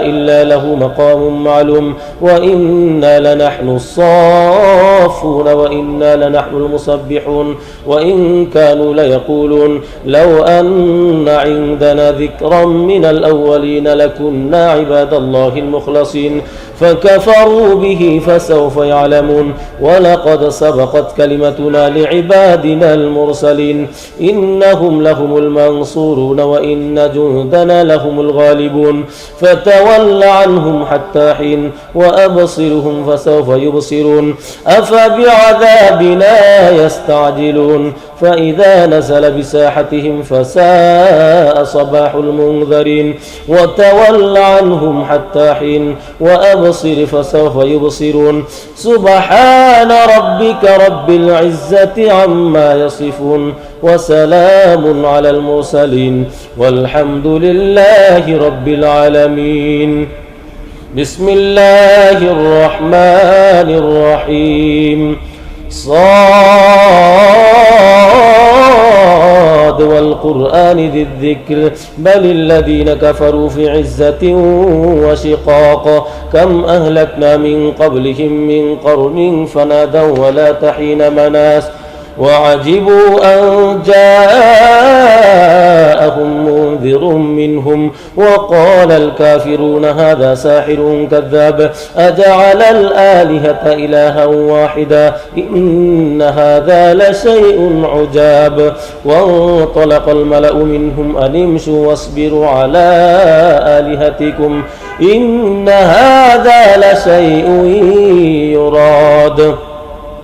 ما سمعنا بهذا في الملة الآخرة إن هذا إلا اختلاق أأنزل عليه الذكر من بيننا بل هم في شك من ذكري بل لما يذوقوا عذاب أم عندهم خزائن رحمة ربك العزيز الوهاب أم لهم ملك السماوات والأرض وما بينهما فليرتقوا في الأسباب جند ما هنالك مهزوم من الأحزاب كذبت قبلهم قوم نوح وعاد وفرعون ذو الأوتاد وثمود وقوم لوط وأصحاب الأيكة أولئك الأحزاب إن كل إلا كذب الرسل فحق عقاب وما ينظر هؤلاء إلا صيحة واحدة ما لها من فواق وقالوا ربنا عجل لنا قطنا قبل يوم الحساب اصبر على ما يقولون واذكر عبدنا داود ذا الأيد إنه أواب إنا سخرنا الجبال معه يسبحن بالعشي والإشراق والطير محشورة كل له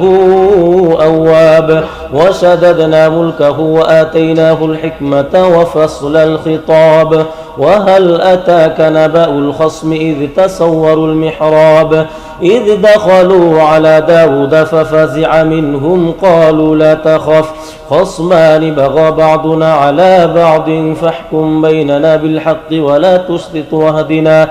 ولا تشطط واهدنا إلى سواء الصراط إن هذا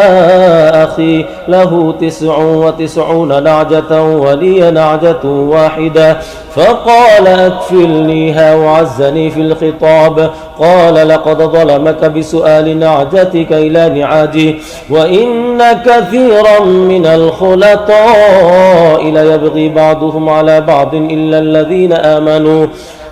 الذين آمنوا وعملوا الصالحات وقليل ما هم وظن داود أن ما فتناه فاستغفر ربه وخر راكعا وأناب فغفرنا له ذلك وإن له عندنا لزلفى وحسن مآب يا داود إنا جعلناك خليفة في الأرض فاحكم بين الناس بالحق ولا تتبع الهوى فيضلك عن سبيل الله إن الذين يضلون عن سبيل الله لهم عذاب شديد بما نسوا يوم الحساب وما خلقنا السماء والأرض وما بينهما باطلا ذلك ظن الذين كفروا فويل للذين كفروا من النار أم نجعل الذين آمنوا وعملوا الصالحات كالمفسدين في الأرض أم نجعل المتقين كالفجار كتاب أنزلناه إليك مبارك ليدبروا آياته وليتذكر أولو الألباب ووهبنا لداود سليمان نعم العبد إنه أواب إذ عرض عليه بالعشي الصافنات الجياد فقال إني أحببت حب الخير عن ذكر ربي حتى توارت بالحجاب ردوها علي فطفق مسحا بالسوق والأعناق ولقد فتنا سليمان وألقينا على كرسيه جسدا ثم أناب قال رب اغفر لي وهب لي ملكا لا ينبغي لأحد من بعدي إنك أنت الوهاب فسخرنا له الريح تجري بأمره رخاء حيث أصاب والشياطين كل بناء وغواص وآخرين مقرنين في الأصفاد هذا عطاؤنا فامنن أو أمسك بغير حساب وإن له عندنا لزلفى وحسن مآب واذكر عبدنا أيوب إذ نادى ربه أني مسني الشيطان بنصب وعذاب اركض برجلك هذا مغتسل بارد وشراب ووهبنا له أهله ومثلهم معهم رحمة منا وذكرى لأولي الألباب وخذ بيدك ضغثا فاضرب به ولا تحنث إنا وجدناه صابرا نعم العبد إنه أواب واذكر عبادنا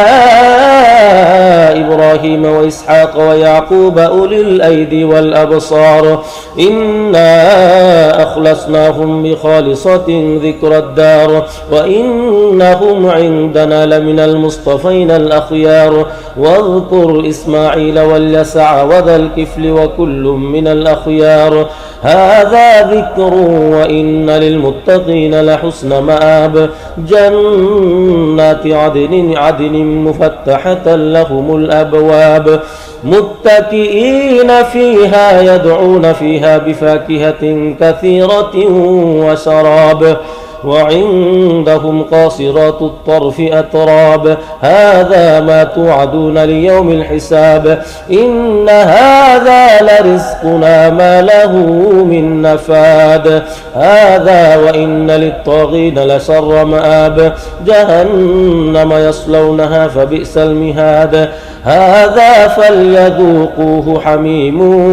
وغساق وآخر من شكله أزواج هذا فوج مقتحم معكم لا مرحبا بهم إنهم صالوا النار قالوا بل أنتم لا مرحبا بكم أنتم قدمتموه لنا فبئس القرار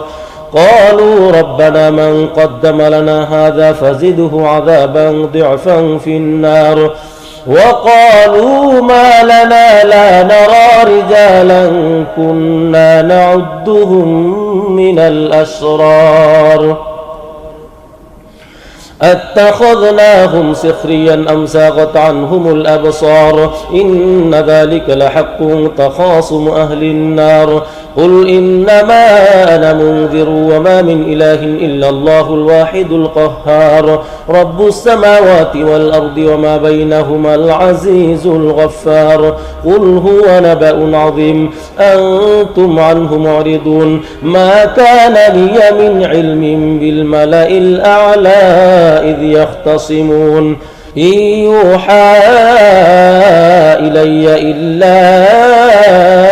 أنما أنا نذير مبين إذ قال ربك للملائكة إني خالق بشرا من طين فإذا سويته ونفخت فيه من روحي فقعوا له ساجدين فسجد الملائكة كلهم أجمعون إلا إبليس استكبر وكان من الكافرين قال يا إبليس ما منعك أن تسجد لما خلقت بيدي استكبرت أم كنت من العالين قال أنا خير منه خلقتني من نار وخلقته من طين قال فاخرج منها فإنك رجيم وإن عليك لعنتي إلى يوم الدين قال رب فأنظرني إلى يوم يبعثون قال فإنك من المنظرين إلى يوم الوقت المعلوم قال فبعزتك لأغوينهم أجمعين إلا عبادك منهم المخلصين قال فالحق والحق أقول لأملأن جهنم منك وممن تبعك منهم أجمعين قل ما أسألكم عليه من أجر وما أنا من المتكلفين إن هو إلا ذكر للعالمين ولتعلمن نبأه بعد حين بسم الله الرحمن الرحيم تنزيل الكتاب من الله العزيز الحكيم إنا أنزلنا إليك الكتاب بالحق فاعبد الله مخلصا له الدين ألا لله الدين الخالص والذين اتخذوا من دونه أولياء ما نعبدهم إلا ليقربونا إلى الله زلفى إن الله يحكم بينهم فيما هم فيه يختلفون إن الله لا يهدي من هو كاذب كفار لو أراد الله أن يتخذ ولدا لاصطفى مما يخلق ما يشاء سبحانه هو الله الواحد القهار خلق السماوات والأرض بالحق يكور الليل على النهار ويكور النهار على الليل وسخر الشمس والقمر كل يجري لأجل مسمى ألا هو العزيز الغفار خلقكم من نفس واحدة ثم جعل منها زوجها وأنزل لكم من الأنعام 8 أزواج يخلقكم في بطون أمهاتكم خلقا من بعد خلق في ظلمات 3 ذلكم الله ربكم له الملك لا إله إلا هو فأنى تصرفون إن تكفروا فإن الله غني عنكم ولا يرضى لعباده الكفر وإن تشكروا يرضه لكم ولا تزر وازرة وزر أخرى ثم إلى ربكم مرجعكم فينبئكم بما كنتم تعملون إنه عليم بذات الصدور وإذا مس الإنسان ضر دعا ربه منيبا إليه ثم إذا خوله نعمة منه نسي ما كان يدعو إليه من قبل وجعل لله أندادا ليضل عن سبيله قل تمتع بكفرك قليلا إنك من أصحاب النار أمن هو قانت آناء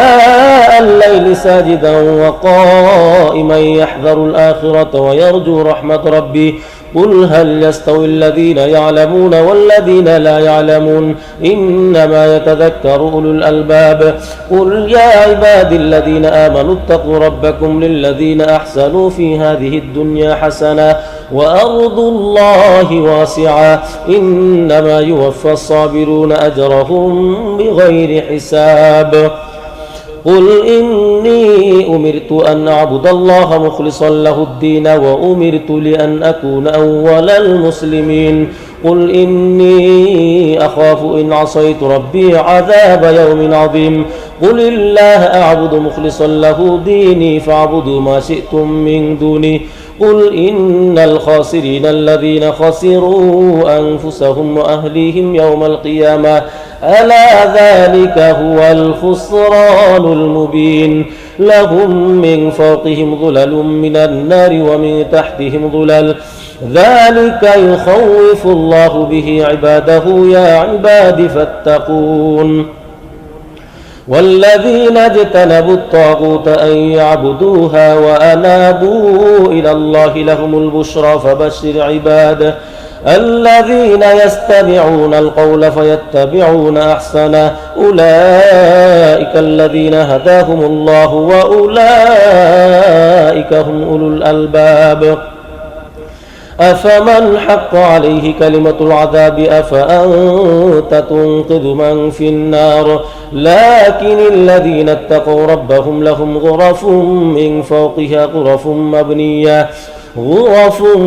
مبنية تجري من تحتها الأنهار وعد الله لا يخلف الله الميعاد ألم تر أن الله أنزل من السماء ماء فسلكه ينابيع في الأرض ثم يخرج به زرعا مختلفا ألوانه ثم يهيج فتراه مصفرا ثم يجعله حطاما إن في ذلك لذكرى لأولي الألباب أفمن شرح الله صدره للإسلام فهو على نور من ربه فويل للقاسية قلوبهم من ذكر الله أولئك في ضلال مبين الله نزل أحسن الحديث كتابا متشابها مثانية تقشعر منه جلود الذين يخشون ربهم ثم تلين جلودهم وقلوبهم إلى ذكر الله ذلك هدى الله يهدي به من يشاء ومن يضلل الله فما له من هاد أفمن يتقي بوجهه سوء العذاب يوم القيامة وقيل للظالمين ذوقوا ما كنتم تكسبون كذب الذين من قبلهم فأتاهم العذاب من حيث لا يشعرون فأذاقهم الله الخزي في الحياة الدنيا ولعذاب الآخرة أكبر لو كانوا يعلمون ولقد ضربنا للناس في هذا القرآن من كل مثل لعلهم يتذكرون قرآنا عربيا غير ذي عوج لعلهم يتقون ضرب الله مثلا رجلا فيه شركاء متشاكسون ورجلا سلما لرجل هل يستويان مثلا الحمد لله بل أكثرهم لا يعلمون إنك ميت وإنهم ميتون ثم إنكم يوم القيامة عند ربكم تختصمون وما لي لا أعبد الذي فطرني وإليه ترجعون أأتخذ من دونه آلهة إن يردني الرحمن بضر لا تغن عني شفاعتهم شيئا ولا ينقذون إني إذا لفي ضلال مبين إني آمنت بربكم فاسمعون قيل ادخلوا الجنة قال يا ليت قومي يعلمون بما غفر لي ربي وجعلني من المكرمين وما أنزلنا على قومه من بعده من جند من السماء وما كنا منزلين إن كانت إلا صيحة واحدة فإذا هم خامدون يا حسرة على العباد ما يأتيهم من رسول إلا كانوا به يستهزئون ألم يروا كم أهلكنا قبلهم من القرون أنهم إليهم لا يرجعون وإن كل لما جميع لدينا محضرون وآية لهم الأرض الميتة أحييناها وأخرجنا منها حبا فمنه يأكلون وجعلنا فيها جنات من نخيل وأعناب وفجرنا فيها من العيون ليأكلوا من ثمره وما عملته أيديهم أفلا يشكرون سبحان الذي خلق الأزواج كلها مما تنبت الأرض ومن أنفسهم ومما لا يعلمون وآية لهم الليل نسلخ منه النهار فإذا هم مظلمون والشمس تجري لمستقر لها ذلك تقدير العزيز العليم والقمر قدرناه منازل حتى عاد كالعرجون القديم لا الشمس ينبغي لها أن تدرك القمر ولا الليل سابق النهار وكل في فلك يسبحون وآية لهم أنا حملنا ذريتهم في الفلك المشحون وخلقنا لهم من مثله ما يركبون وإن نشأ نغرقهم فلا صريخ لهم ولا هم ينقذون إلا رحمة منا ومتاعا إلى حين وإذا قيل لهم اتقوا ما بين أيديكم وما خلفكم لعلكم ترحمون وما تأتيهم من آية من آيات ربهم إلا كانوا عنها معرضين وإذا قيل لهم أنفقوا مما رزقكم الله قال الذين كفروا للذين آمنوا أنطعم من لو يشاء الله أطعمه إن أنتم إلا في ضلال مبين ويقولون متى هذا الوعد إن كنتم صادقين ما ينظرون إلا صيحة واحدة تأخذهم وهم يخصمون فلا يستطيعون توصية ولا إلى أهلهم يرجعون ونفخ في الصور فإذا هم من الأجداث إلى ربهم ينسلون قالوا يا ويلنا من بعثنا من مرقدنا هذا ما وعد الرحمن وصدق المرسلون إن كانت إلا صيحة واحدة فإذا هم جميع لدينا محضرون فاليوم لا تظلم نفس شيئا ولا تجزون إلا ما كنتم تعملون إن أصحاب الجنة اليوم في شغل فاكهون هم وأزواجهم في ظلال على الأرائك متكئون لهم فيها فاكهة ولهم ما يدعون سلام قولا من رب رحيم وامتازوا اليوم أيها المجرمون ألم أعهد إليكم يا بني آدم ألا تعبدوا الشيطان إنه لكم عدو مبين وأن اعبدوني هذا صراط مستقيم ولقد أضل منكم جبلا كثيرا أفلم تكونوا تعقلون هذه جهنم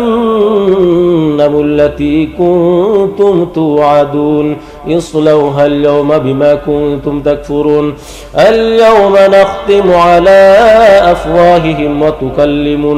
وتكلمنا أيديهم وتشهد أرجلهم بما كانوا يكسبون ولو نشاء لطمسنا على أعينهم فاستبقوا الصراط فأنى يبصرون ولو نشاء لمسخناهم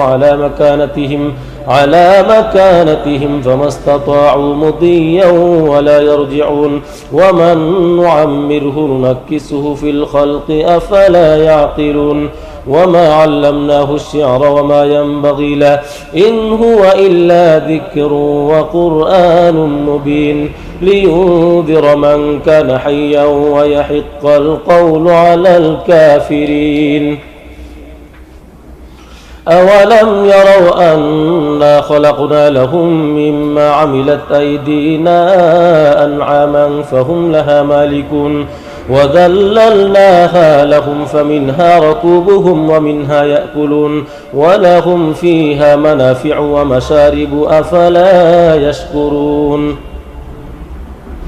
واتخذوا من دون الله الله آلهة لعلهم ينصرون لا يستطيعون نصرهم وهم لهم جند محضرون فلا يحزنك قولهم إنا نعلم ما يسرون وما يعلنون أولم ير الإنسان أنا خلقناه من نطفة فإذا هو خصيم مبين وضرب لنا مثلا ونسي خلقه قال من يحيي العظام وهي رميم قل يحييها الذي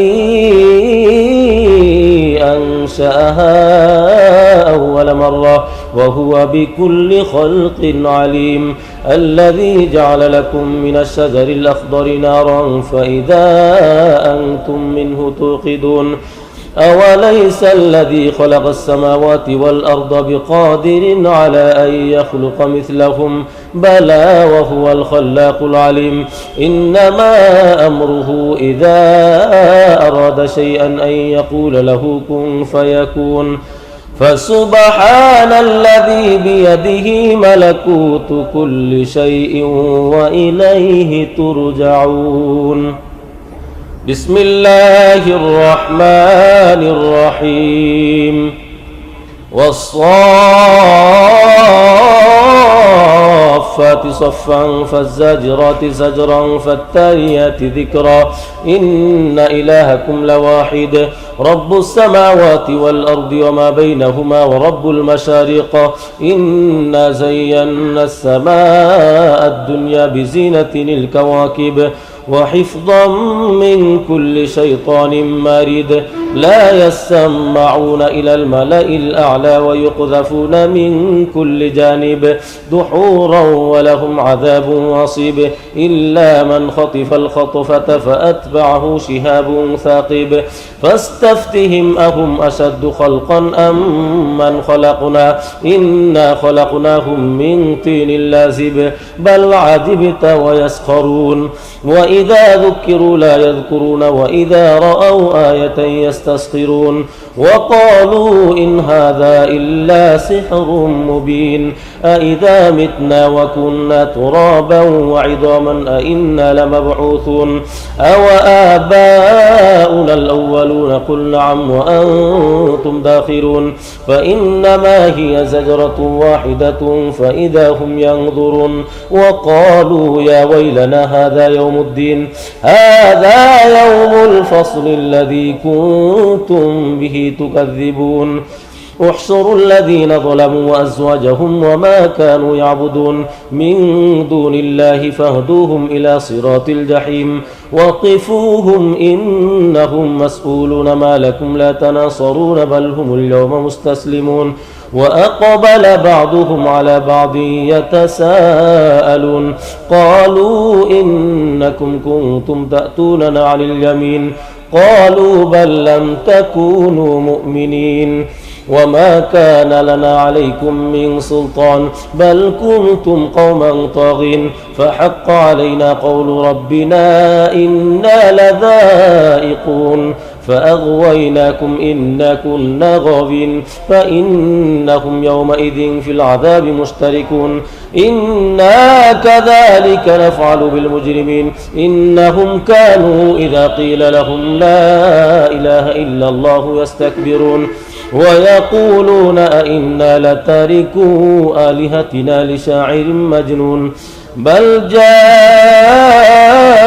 بالحق وصدق المرسلين إنكم لذائق العذاب الأليم وما تجزون إلا ما كنتم تعملون إلا عباد الله المخلصين أولئك لهم رزق معلوم فواكه وهم مكرمون في جنات النعيم على سرر متقابلين يطاف عليهم بكأس من معين بيضاء لذة للشاربين لا فيها غول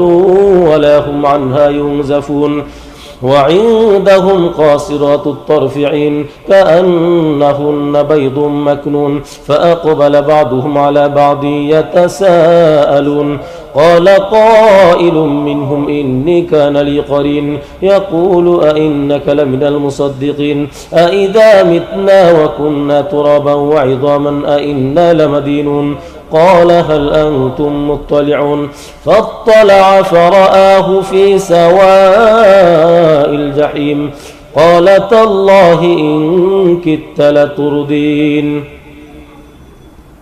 ولولا نعمة ربي لكنت من المحضرين أفما نحن بميتين إلا موتتنا الأولى وما نحن بمعذبين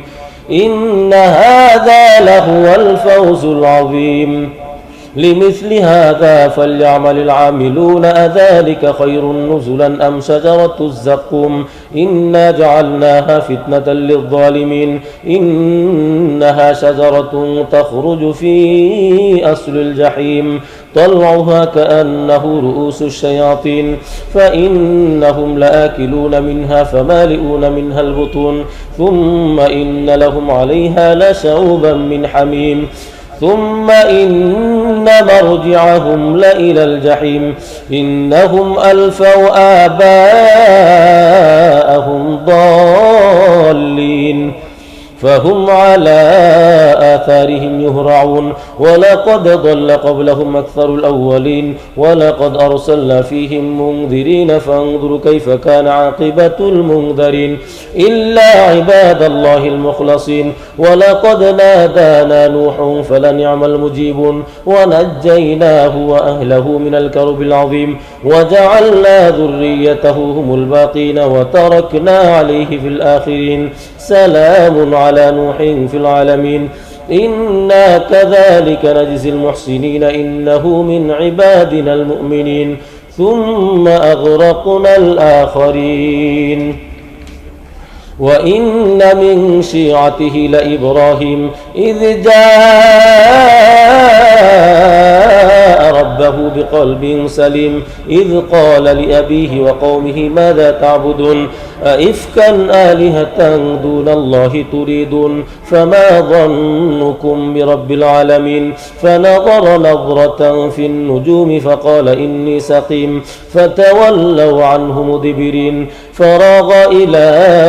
آلهتهم فقال ألا تأكلون ما لكم لا تنطقون فراغ عليهم ضربا باليمين فأقبلوا إليه يزفون قال أتعبدون ما تنحتون والله خلقكم وما تعملون قالوا ابنوا له بنيانا فألقوه في الجحيم فأرادوا به كيدا فجعلناهم الأسفلين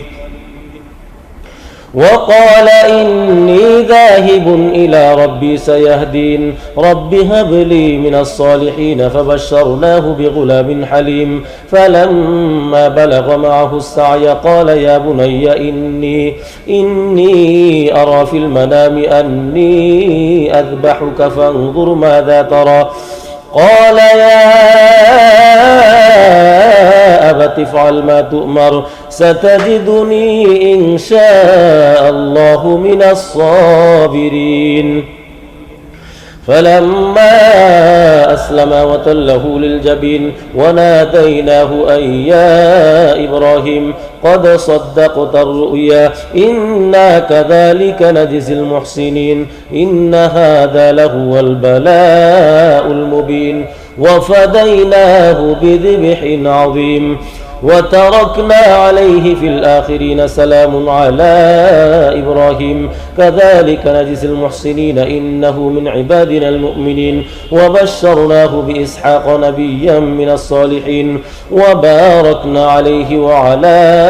إسحاق ومن ذريتهما محسن وظالم لنفسه مبين ولقد مننا على موسى وهارون ونجيناهما وقومهما من الكرب العظيم ونصرناهم فكانوا هم الغالبين وآتيناهما الكتاب المستبين وهديناهما الصراط المستقيم وتركنا عليهما في الآخرين سلام على موسى وهارون إنا كذلك نجزي المحسنين إنهما من عبادنا المؤمنين وإن إلياس لمن المرسلين إذ قال لقومه ألا تتقون أتدعون بعلا وتذرون أحسن الخالقين الله ربكم ورب آبائكم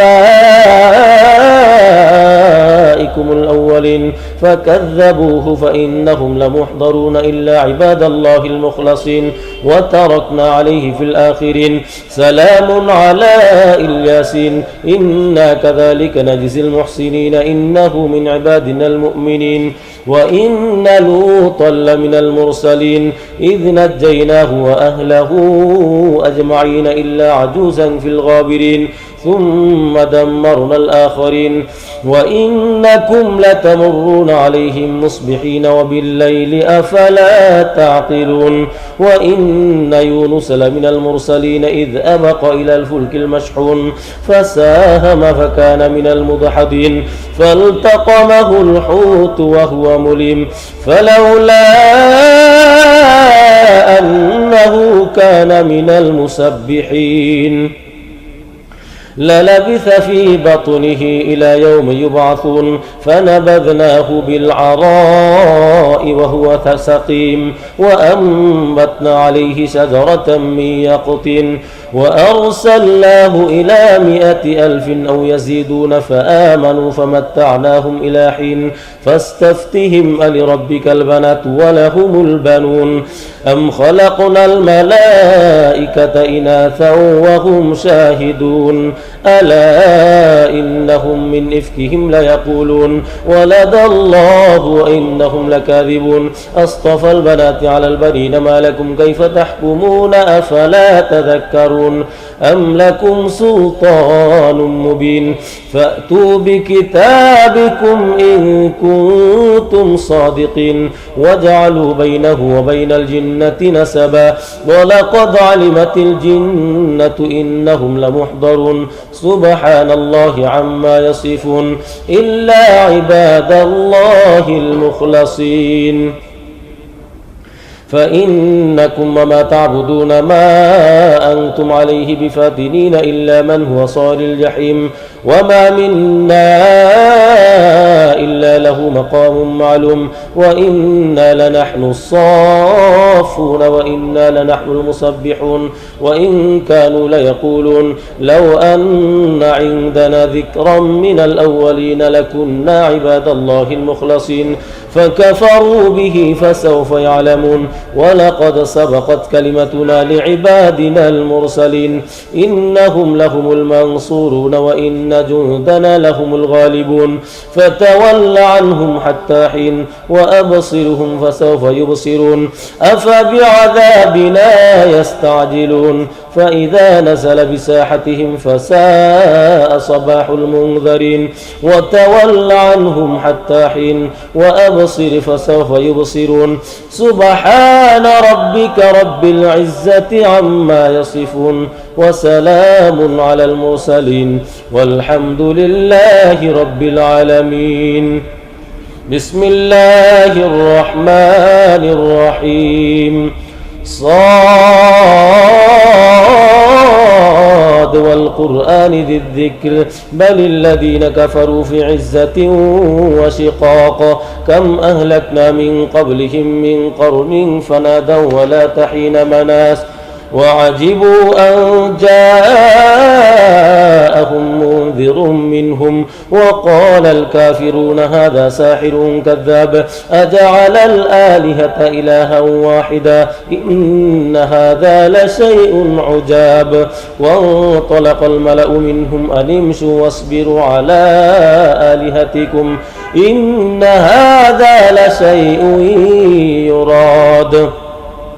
ما سمعنا بهذا في الملة الآخرة إن هذا إلا اختلاق أأنزل عليه الذكر من بيننا بل هم في شك من ذكري بل لما يذوقوا عذاب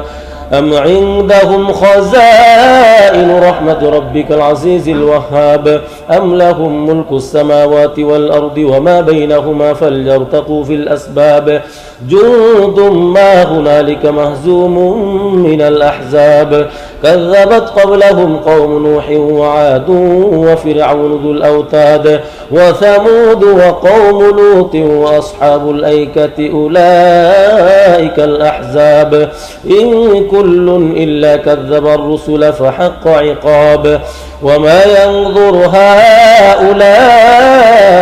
إلا صيحة واحدة ما لها من فواق وقالوا ربنا عجل لنا قطنا قبل يوم الحساب اصبر على ما يقولون واذكر عبدنا داود ذا الأيد إنه أواب إنا سخرنا الجبال معه يسبحن بالعشي والإشراق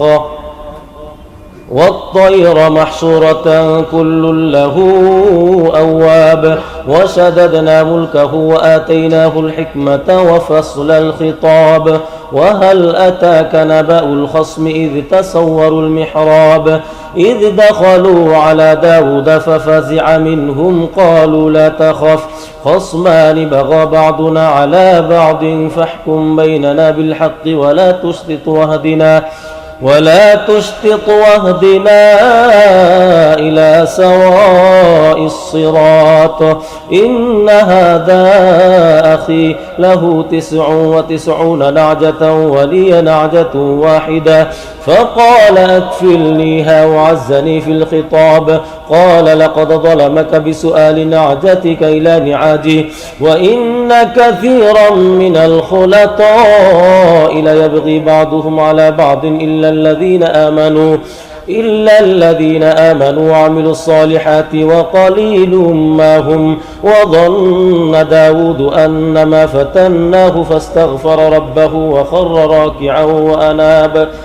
فغفرنا له ذلك وإن له عندنا لزلفى وحسن مآب يا داود إنا جعلناك خليفة في الأرض فاحكم بين الناس بالحق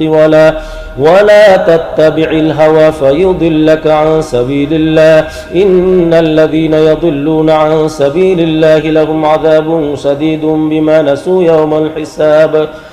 وما خلقنا السماء والأرض وما بينهما باطلا ذلك ظن الذين كفروا فويل للذين كفروا من النار أم نجعل الذين آمنوا وعملوا الصالحات كالمفسدين في الأرض أم نجعل المتقين كالفجار كتاب أنزلناه إليك مبارك ليدبروا آياته وليتذكر أولو الألباب ووهبنا لداود سليمان نعم العبد إنه أواب إذ عرض عليه بالعشي الصافنات الجياد فقال إني أحببت حب الخير عن ذكر ربي حتى توارت بالحجاب ردوها علي فطفق مسحا بالسوق والأعناق ولقد فتنا سليمان وألقينا على كرسيه جسدا ثم أناب قال رب اغفر لي وهب لي ملكا لا ينبغي لأحد من بعدي إنك أنت الوهاب فسخرنا له الريح تجري بأمره رخاء حيث أصاب والشياطين كل بناء وغواص وآخرين مقرنين في الأصفاد هذا عطاؤنا فامنن أو أمسك بغير حساب وإن له عندنا لزلفى وحسن مآب واذكر عبدنا أيوب إذ نادى ربه أني مسني الشيطان بنصب وعذاب اركض برجلك هذا مغتسل بارد وشراب ووهبنا له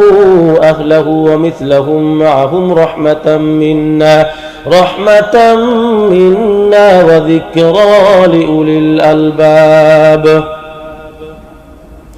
وخذ بيدك ضغثا فاضرب به ولا تحنث إنا وجدناه صابرا نعم العبد إنه أواب واذكر عبادنا إبراهيم وإسحاق ويعقوب أولي الأيدي والأبصار إنا أخلصناهم بخالصة ذكر الدار وإنهم عندنا لمن المصطفين الأخيار واذكر إسماعيل واليسع وذا الكفل وكل من الأخيار هذا ذكر وإن للمتقين لحسن مآب جنات عدن مفتحة لهم الأبواب متكئين فيها يدعون فيها بفاكهة كثيرة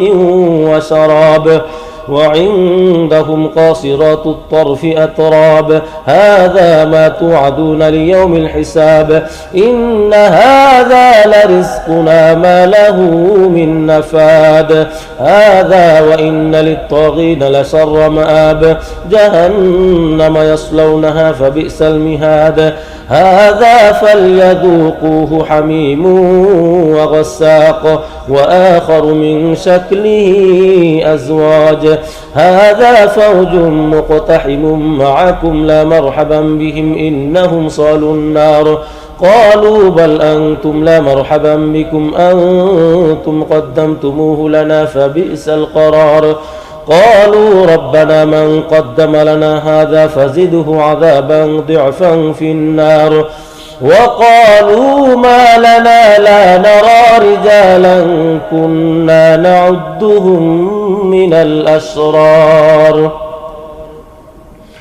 أتخذناهم سخريا أم زاغت عنهم الأبصار إن ذلك لحق تخاصم أهل النار قل إنما أنا منذر وما من إله إلا الله الواحد القهار رب السماوات والأرض وما بينهما العزيز الغفار قل هو نبأ عظيم أنتم عنه معرضون ما كان لي من علم بالملأ الأعلى إذ يختصمون إن يوحى إلي إلا أنما أنا نذير مبين إذ قال ربك للملائكة إني خالق بشرا من طين فإذا سويته ونفخت فيه من روحي فقعوا له ساجدين فسجد الملائكة كلهم أجمعون إلا إبليس استكبر وكان من الكافرين قال يا إبليس ما منعك أن تسجد لما خلقت بيدي استكبرت أم كنت من العالين قال أنا خير منه خلقتني من نار وخلقته من طين قال فاخرج منها فإنك رجيم وإن عليك لعنتي إلى يوم الدين قال رب فأنظرني إلى يوم يبعثون قال فإنك من المنظرين إلى يوم الوقت المعلوم قال فبعزتك لأغوينهم أجمعين إلا عبادك منهم المخلصين قال فالحق والحق أقول لأملأن جهنم منك وممن تبعك منهم أجمعين قل ما أسألكم عليه من أجر وما أنا من المتكلفين إن هو إلا ذكر للعالمين ولتعلمن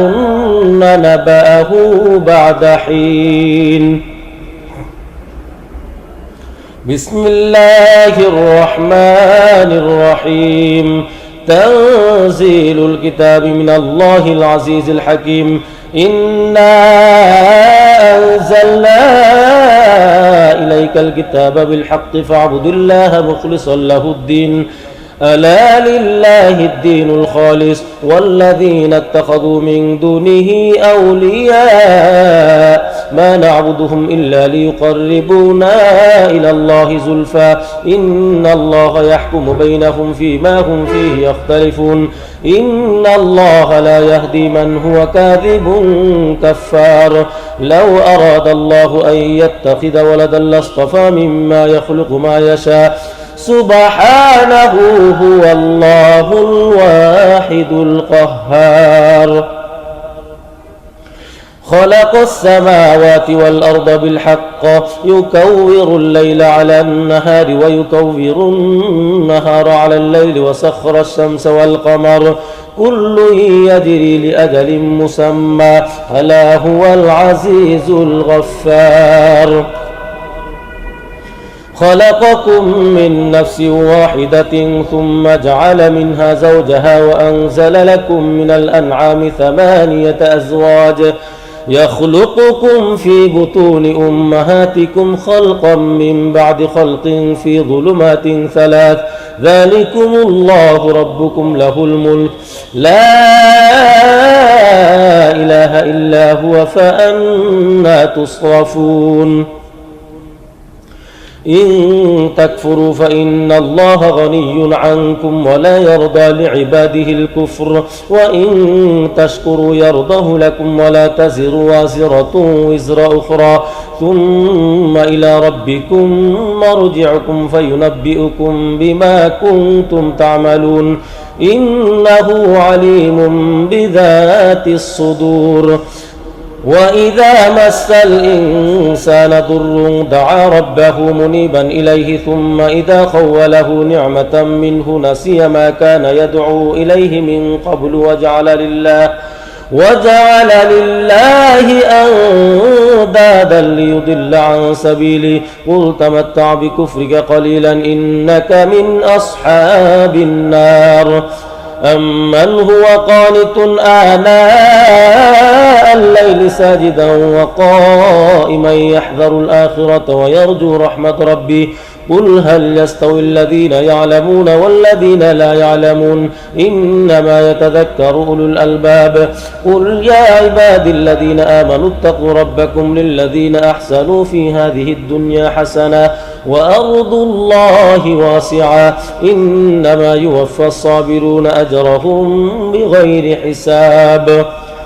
قل إني أمرت أن أعبد الله مخلصا له الدين وأمرت لأن أكون أول المسلمين قل إني أخاف إن عصيت ربي عذاب يوم عظيم قل الله أعبد مخلصا له ديني فاعبدوا ما شئتم من دوني قل إن الخاسرين الذين خسروا أنفسهم وأهليهم يوم القيامة ألا ذلك هو الخسران المبين لهم من فوقهم ظلل من النار ومن تحتهم ظلل ذلك يخوف الله به عباده يا عباد فاتقون والذين اجتنبوا الطاغوت أن يعبدوها وأنابوا إلى الله لهم البشرى فبشر عباده الذين يستمعون القول فيتبعون أحسنه أولئك الذين هداهم الله وأولئك هم أولو الألباب أفمن حق عليه كلمة العذاب أفأنت تنقذ من في النار لكن الذين اتقوا ربهم لهم غرف من فوقها غرف مبنية تجري من تحتها الأنهار وعد الله لا يخلف الله الميعاد ألم تر أن الله أنزل من السماء ماء فسلكه ينابيع في الأرض ثم يخرج به زرعا مختلفا ألوانه ثم يهيج فتراه مصفرا ثم يجعله حطاما إن في ذلك لذكرى لأولي الألباب أفمن شرح الله صدره للإسلام فهو على نور من ربه فويل للقاسية قلوبهم من ذكر الله أولئك في ضلال مبين الله نزل أحسن الحديث كتابا متشابها مثانية تقشعر منه جلود الذين يخشون ربهم ثم تلين جلودهم وقلوبهم إلى ذكر الله ذلك هدى الله يهدي به من يشاء ومن يضلل الله فما له من هاد أفمن يتقي بوجهه سوء العذاب يوم القيامة وقيل للظالمين ذوقوا ما كنتم تكسبون كذب الذين من قبلهم فأتاهم العذاب من حيث لا يشعرون فأذاقهم الله الخزي في الحياة الدنيا ولعذاب الآخرة أكبر لو كانوا يعلمون ولقد ضربنا للناس في هذا القرآن من كل مثل لعلهم يتذكرون قرآنا عربيا غير ذي عوج لعلهم يتقون ضرب الله مثلا رجلا فيه شركاء متشاكسون ورجلا سلما لرجل هل يستويان مثلا الحمد لله بل أكثرهم لا يعلمون إنك ميت وإنهم ميتون ثم إنكم يوم القيامة عند ربكم تختصمون وما لي لا أعبد الذي فطرني وإليه ترجعون أأتخذ من دونه آلهة إن يردني الرحمن بضر لا تغن عني شفاعتهم شيئا ولا ينقذون إني إذا لفي ضلال مبين إني آمنت بربكم فاسمعون قيل ادخل الجنة قال يا ليت قومي يعلمون بما غفر لي ربي وجعلني من المكرمين وما أنزلنا على قومه من بعده من جند من السماء وما كنا منزلين إن كانت إلا صيحة واحدة فإذا هم خامدون يا حسرة على العباد ما يأتيهم من رسول إلا كانوا به يستهزئون ألم يروا كم أهلكنا قبلهم من القرون أنهم إليهم لا يرجعون وإن كل لما جميع لدينا محضرون وآية لهم الأرض الميتة أحييناها وأخرجنا منها حبا فمنه يأكلون وجعلنا فيها جنات من نخيل وأعناب وفجرنا فيها من العيون ليأكلوا من ثمره وما عملته أيديهم أفلا يشكرون سبحان الذي خلق الأزواج كلها مما تنبت الأرض ومن أنفسهم ومما لا يعلمون وآية لهم الليل نسلخ منه النهار فإذا هم مظلمون والشمس تجري لمستقر لها ذلك تقدير العزيز العليم والقمر قدرناه منازل حتى عاد كالعرجون القديم لا الشمس ينبغي لها أن تدرك القمر ولا الليل سابق النهار وكل في فلك يسبحون وآية لهم أنا حملنا ذريتهم في الفلك المشحون وخلقنا لهم من مثله ما يركبون وإن نشأ نغرقهم فلا صريخ لهم ولا هم ينقذون إلا رحمة منا ومتاعا إلى حين وإذا قيل لهم اتقوا ما بين أيديكم وما خلفكم لعلكم ترحمون وما تأتيهم من آية من آيات ربهم إلا كانوا عنها معرضين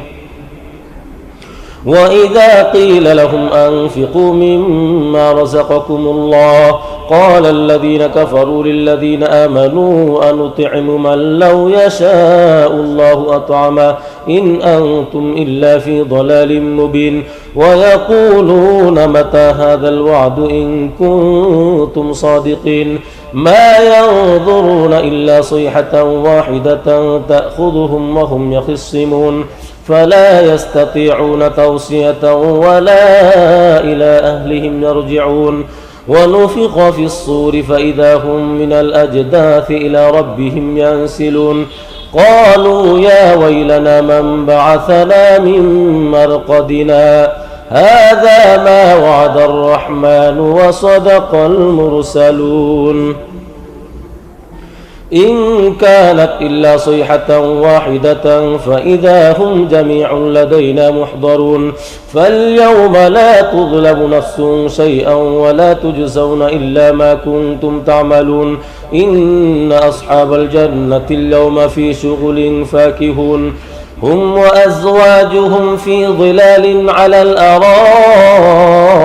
متكئون لهم فيها فاكهة ولهم ما يدعون سلام قولا من رب رحيم وامتازوا اليوم أيها المجرمون ألم أعهد إليكم يا بني آدم ألا تعبدوا الشيطان إنه لكم عدو مبين وأن اعبدوني هذا صراط مستقيم ولقد أضل منكم جبلا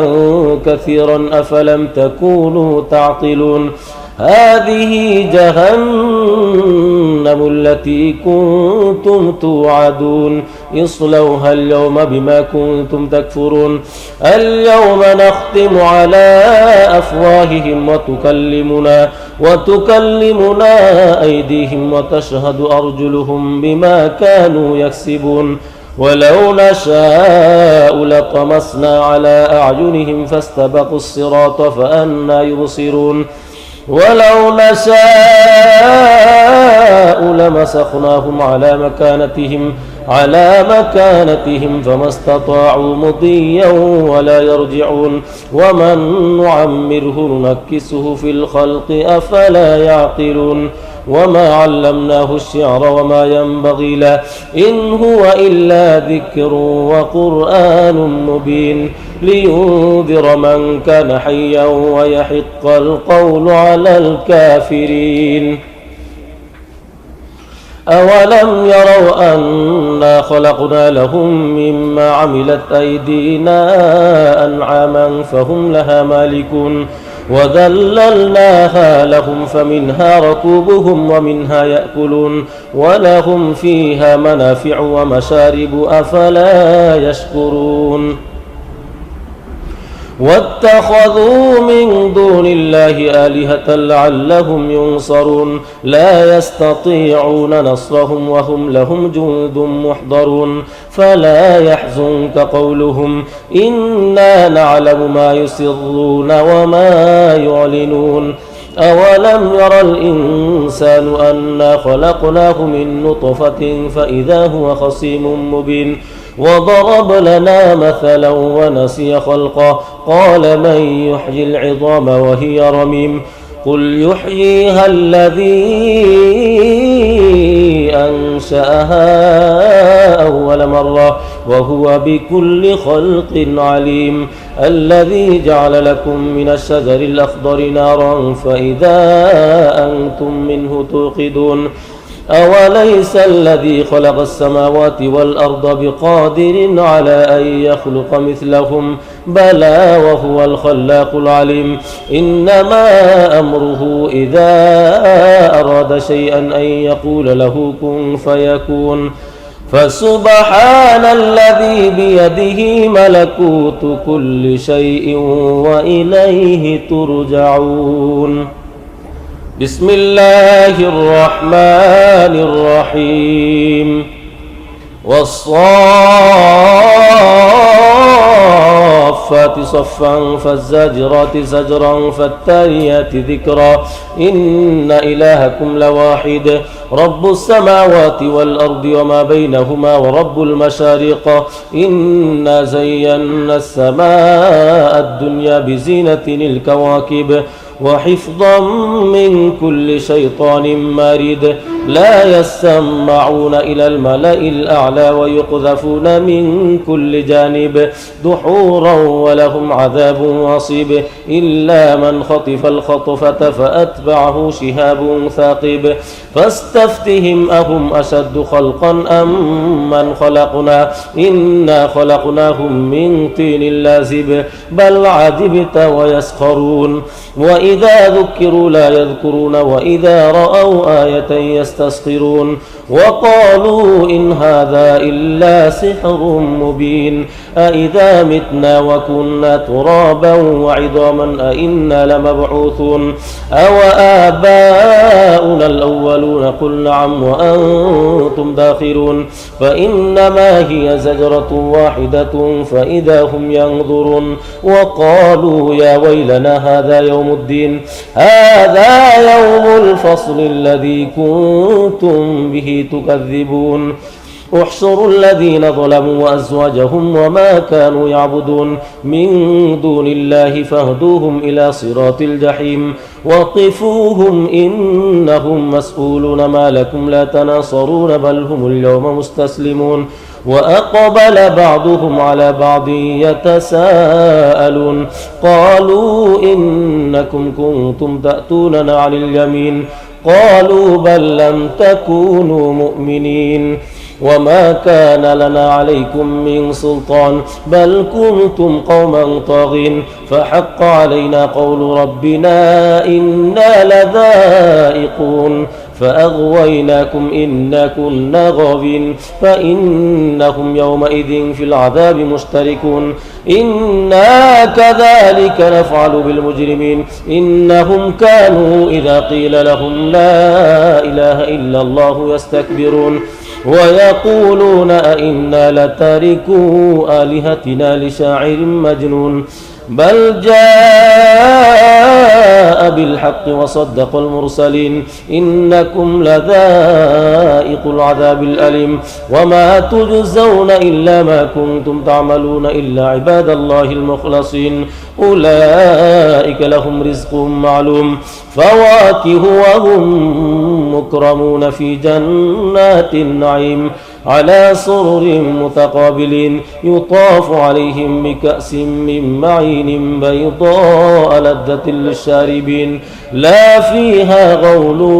ولا هم عنها ينزفون وعندهم قاصرات الطرف عين كأنهن بيض مكنون فأقبل بعضهم على بعض يتساءلون قال قائل منهم إني كان لي قرين يقول أئنك لمن المصدقين أئذا متنا وكنا ترابا وعظاما أئنا لمدينون قال هل أنتم مطلعون فاطلع فرآه في سواء الجحيم قال تالله إن كدت لتردين ولولا نعمة ربي لكنت من المحضرين أفما نحن بميتين إلا موتتنا الأولى وما نحن بمعذبين إن هذا لهو الفوز العظيم لمثل هذا فليعمل العاملون أذلك خير نزلا أم شجرة الزقوم إنا جعلناها فتنة للظالمين إنها شجرة تخرج في أصل الجحيم طلعها كأنه رؤوس الشياطين فإنهم لآكلون منها فمالئون منها البطون ثم إن لهم عليها لشوبا من حميم ثم إن مرجعهم لإلى الجحيم إنهم ألفوا آباءهم ضالين فهم على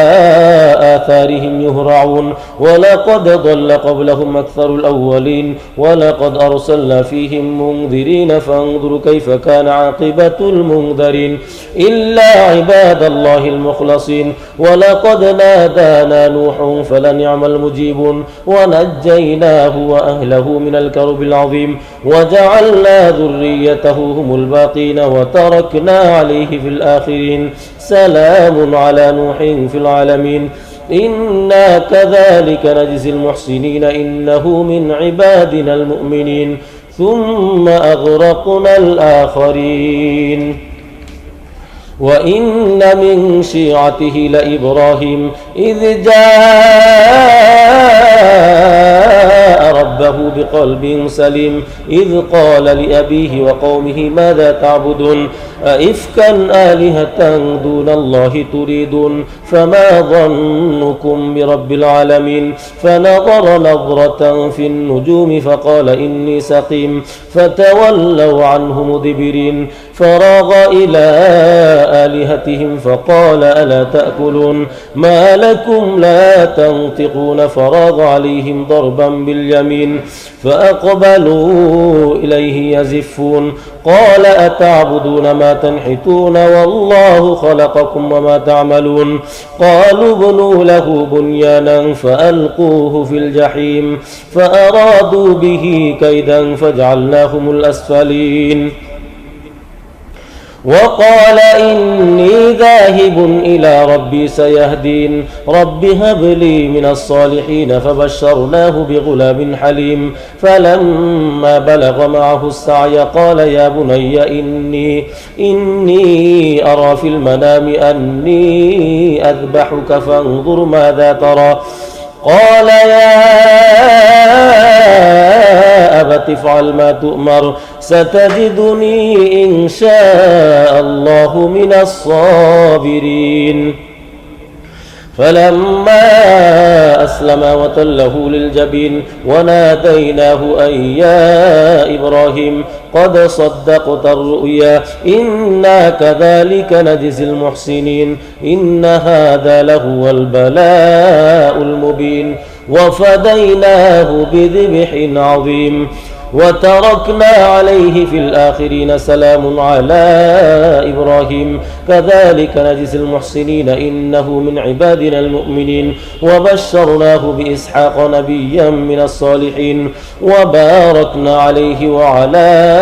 إسحاق ومن ذريتهما محسن وظالم لنفسه مبين ولقد مننا على موسى وهارون ونجيناهما وقومهما من الكرب العظيم ونصرناهم فكانوا هم الغالبين وآتيناهما الكتاب المستبين وهديناهما الصراط المستقيم وتركنا عليهما في الآخرين سلام على موسى وهارون إنا كذلك نجزي المحسنين إنهما من عبادنا المؤمنين وإن إلياس لمن المرسلين إذ قال لقومه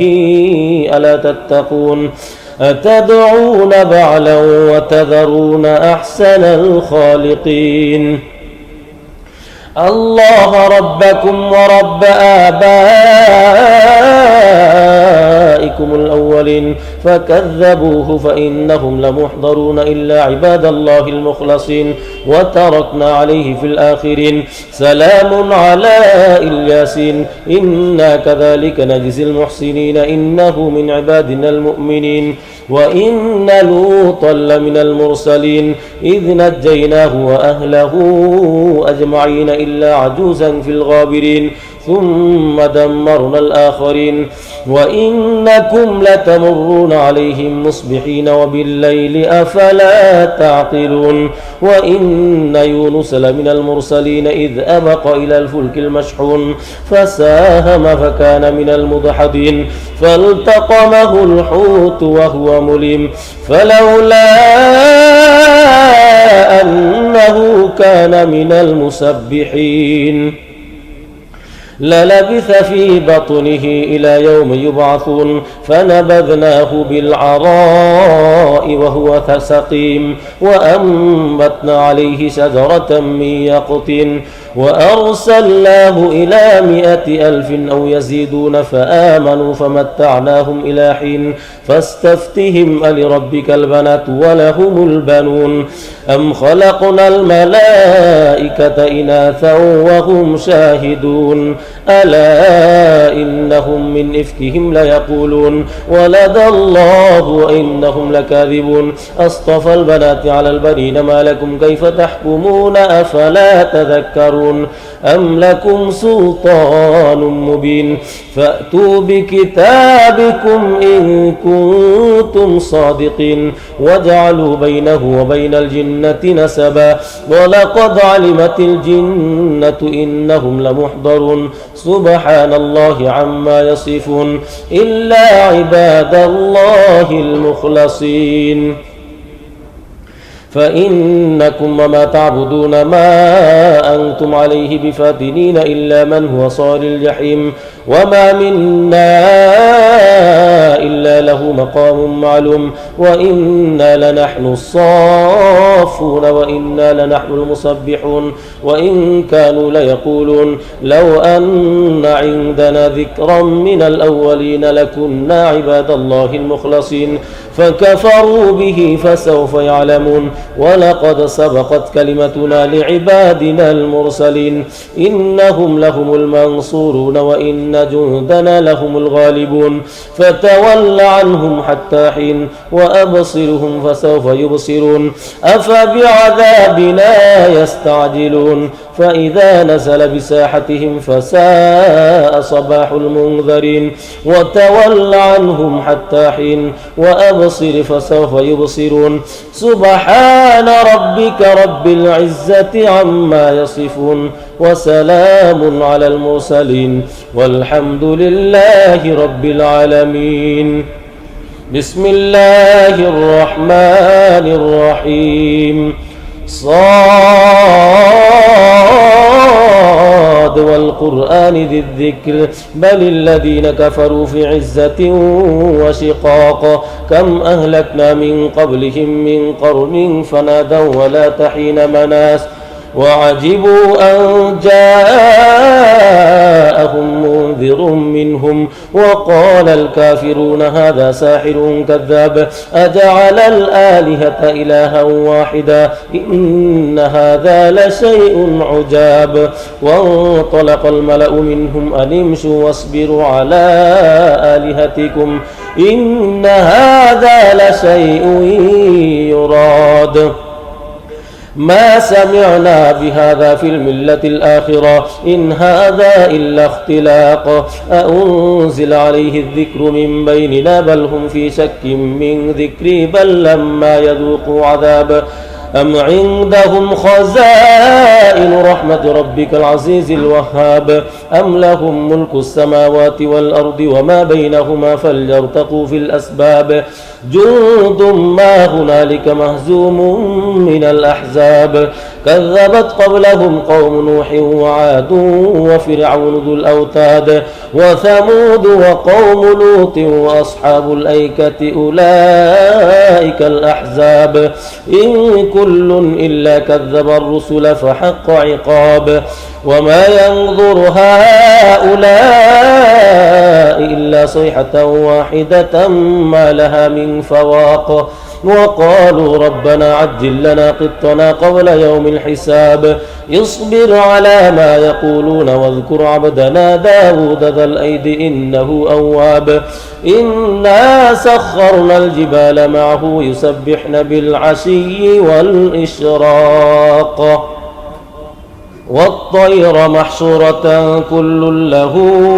أواب وشددنا ملكه وآتيناه الحكمة وفصل الخطاب وهل أتاك نبأ الخصم إذ تسوروا المحراب إذ دخلوا على داود ففزع منهم قالوا لا تخف خصمان بغى بعضنا على بعض فاحكم بيننا بالحق ولا تشطط واهدنا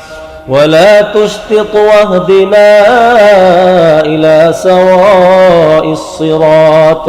إن هذا أخي له 99 نعجة ولي نعجة واحدة فقال أكفلنيها وعزني في الخطاب قال لقد ظلمك بسؤال نعجتك إلى نعاجه وإن كثيرا من الخلطاء ليبغي بعضهم على بعض إلا الذين آمنوا وعملوا الصالحات وقليل ما هم وظن داود أنما فتناه فاستغفر ربه وخر راكعا وأناب فغفرنا له ذلك وإن له عندنا لزلفى وحسن مآب يا داود إنا جعلناك خليفة في الأرض فاحكم بين الناس بالحق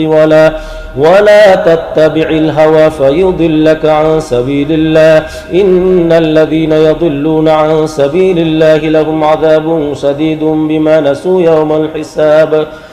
وما خلقنا السماء والأرض وما بينهما باطلا ذلك ظن الذين كفروا فويل للذين كفروا من النار أم نجعل الذين آمنوا وعملوا الصالحات كالمفسدين في الأرض أم نجعل المتقين كالفجار كتاب أنزلناه إليك مبارك ليدبروا آياته وليتذكر أولو الألباب ووهبنا لداود سليمان نعم العبد إنه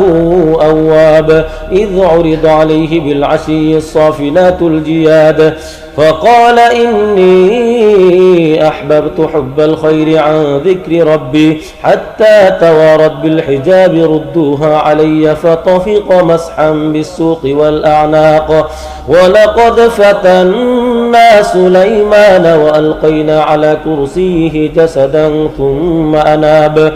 قال رب اغفر لي وهب لي ملكا لا ينبغي لأحد من بعدي إنك أنت الوهاب فسخرنا له الريح تجري بأمره رخاء حيث أصاب والشياطين كل بناء وغواص وآخرين مقرنين في الأصفاد هذا عطاؤنا فامنن أو أمسك بغير حساب وإن له عندنا لزلفى وحسن مآب واذكر عبدنا أيوب إذ نادى ربه أني مسني الشيطان بنصب وعذاب اركض برجلك هذا مغتسل بارد وشراب ووهبنا له أهله ومثلهم معهم رحمة منا وذكرى لأولي الألباب وخذ بيدك ضغثا فاضرب به ولا تحنث إنا وجدناه صابرا نعم العبد إنه أواب واذكر عبادنا إبراهيم وإسحاق ويعقوب أولي الأيدي والأبصار إنا أخلصناهم بخالصة ذكر الدار وإنهم عندنا لمن المصطفين الأخيار واذكر إسماعيل واليسع وذا الكفل وكل من الأخيار هذا ذكر وإن للمتقين لحسن مآب جنات عدن مفتحة لهم الأبواب متكئين فيها يدعون فيها بفاكهة كثيرة وشراب وعندهم قاصرات الطرف أتراب هذا ما توعدون ليوم الحساب إن هذا لرزقنا ما له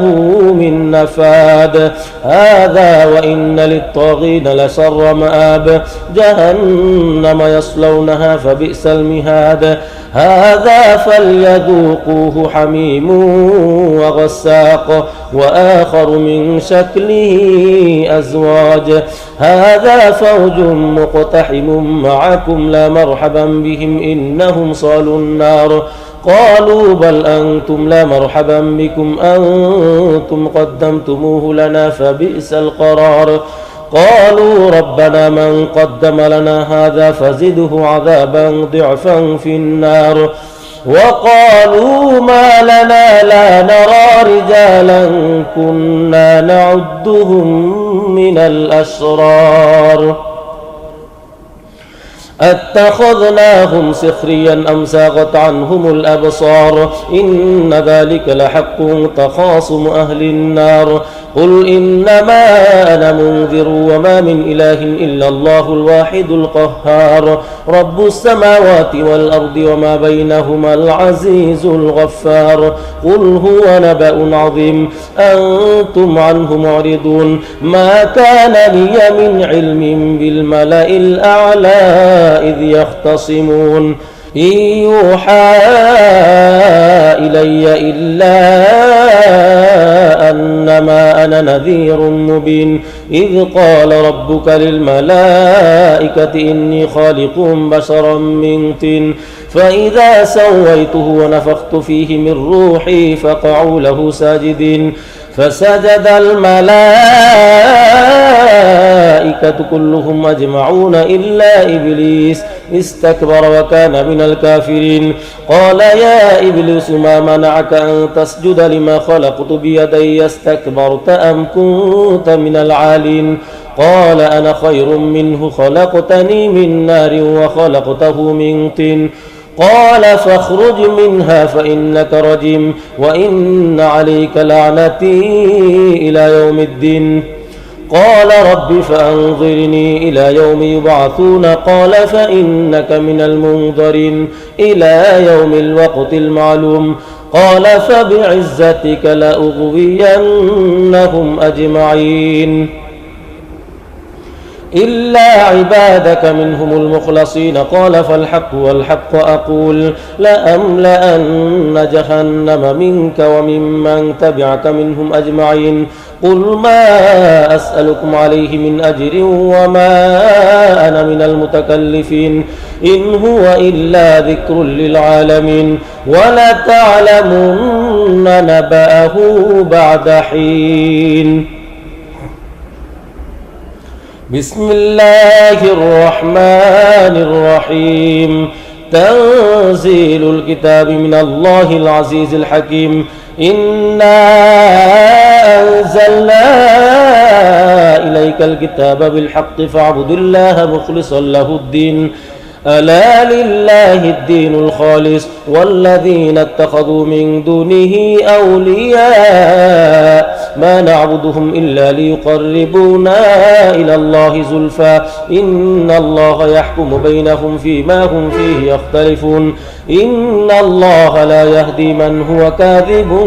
كفار لو أراد الله أن يتخذ ولدا لاصطفى مما يخلق ما يشاء سبحانه هو الله الواحد القهار خلق السماوات والأرض بالحق يكور الليل على النهار ويكور النهار على الليل وسخر الشمس والقمر كل يجري لأجل مسمى ألا هو العزيز الغفار خلقكم من نفس واحدة ثم جعل منها زوجها وأنزل لكم من الأنعام 8 أزواج يخلقكم في بطون أمهاتكم خلقا من بعد خلق في ظلمات 3 ذلكم الله ربكم له الملك لا إله إلا هو فأنى تصرفون إن تكفروا فإن الله غني عنكم ولا يرضى لعباده الكفر وإن تشكروا يرضه لكم ولا تزر وازرة وزر أخرى ثم إلى ربكم مرجعكم فينبئكم بما كنتم تعملون إنه عليم بذات الصدور وإذا مس الإنسان ضر دعا ربه منيبا إليه ثم إذا خوله نعمة منه نسي ما كان يدعو إليه من قبل وجعل لله أندادا ليضل عن سبيله قل تمتع بكفرك قليلا إنك من أصحاب النار أمن هو قانت آناء آناء الليل ساجدا وقائما يحذر الآخرة ويرجو رحمة ربي قل هل يستوي الذين يعلمون والذين لا يعلمون إنما يتذكر أولو الألباب قل يا عبادي الذين آمنوا اتقوا ربكم للذين أحسنوا في هذه الدنيا حسنة وأرض الله واسعة إنما يوفى الصابرون أجرهم بغير حساب قل إني أمرت أن أعبد الله مخلصا له الدين وأمرت لأن أكون أول المسلمين قل إني أخاف إن عصيت ربي عذاب يوم عظيم قل الله أعبد مخلصا له ديني فاعبدوا ما شئتم من دوني قل إن الخاسرين الذين خسروا أنفسهم وأهليهم يوم القيامة ألا ذلك هو الخسران المبين لهم من فوقهم ظلل من النار ومن تحتهم ظلل ذلك يخوف الله به عباده يا عباد فاتقون والذين اجتنبوا الطاغوت أن يعبدوها وأنابوا إلى الله لهم البشرى فبشر عباده الذين يستمعون القول فيتبعون أحسنه أولئك الذين هداهم الله وأولئك هم أولو الألباب أفمن حق عليه كلمة العذاب أفأنت تنقذ من في النار لكن الذين اتقوا ربهم لهم غرف من فوقها غرف مبنية تجري من تحتها الأنهار وعد الله لا يخلف الله الميعاد ألم تر أن الله أنزل من السماء ماء فسلكه ينابيع في الأرض ثم يخرج به زرعا مختلفا ألوانه ثم يهيج فتراه مصفرا ثم يجعله حطاما إن في ذلك لذكرى لأولي الألباب أفمن شرح الله صدره للإسلام فهو على نور من ربه فويل للقاسية قلوبهم من ذكر الله أولئك في ضلال مبين الله نزل أحسن الحديث كتابا متشابها مثانية تقشعر منه جلود الذين يخشون ربهم ثم تلين جلودهم وقلوبهم إلى ذكر الله ذلك هدى الله يهدي به من يشاء ومن يضلل الله فما له من هاد أفمن يتقي بوجهه سوء العذاب يوم القيامة وقيل للظالمين ذوقوا ما كنتم تكسبون كذب الذين من قبلهم فأتاهم العذاب من حيث لا يشعرون فأذاقهم الله الخزي في الحياة الدنيا ولعذاب الآخرة أكبر لو كانوا يعلمون ولقد ضربنا للناس في هذا القرآن من كل مثل لعلهم يتذكرون قرآنا عربيا غير ذي عوج لعلهم يتقون ضرب الله مثلا رجلا فيه شركاء متشاكسون ورجلا سلما لرجل هل يستويان مثلا الحمد لله بل أكثرهم لا يعلمون إنك ميت وإنهم ميتون ثم إنكم يوم القيامة عند ربكم تختصمون وما لي لا أعبد الذي فطرني وإليه ترجعون أأتخذ من دونه آلهة إن يردني الرحمن بضر لا تغن عني شفاعتهم شيئا ولا ينقذون إني إذا لفي ضلال مبين إني آمنت بربكم فاسمعون قيل ادخل الجنة قال يا ليت قومي يعلمون بما غفر لي ربي وجعلني من المكرمين وما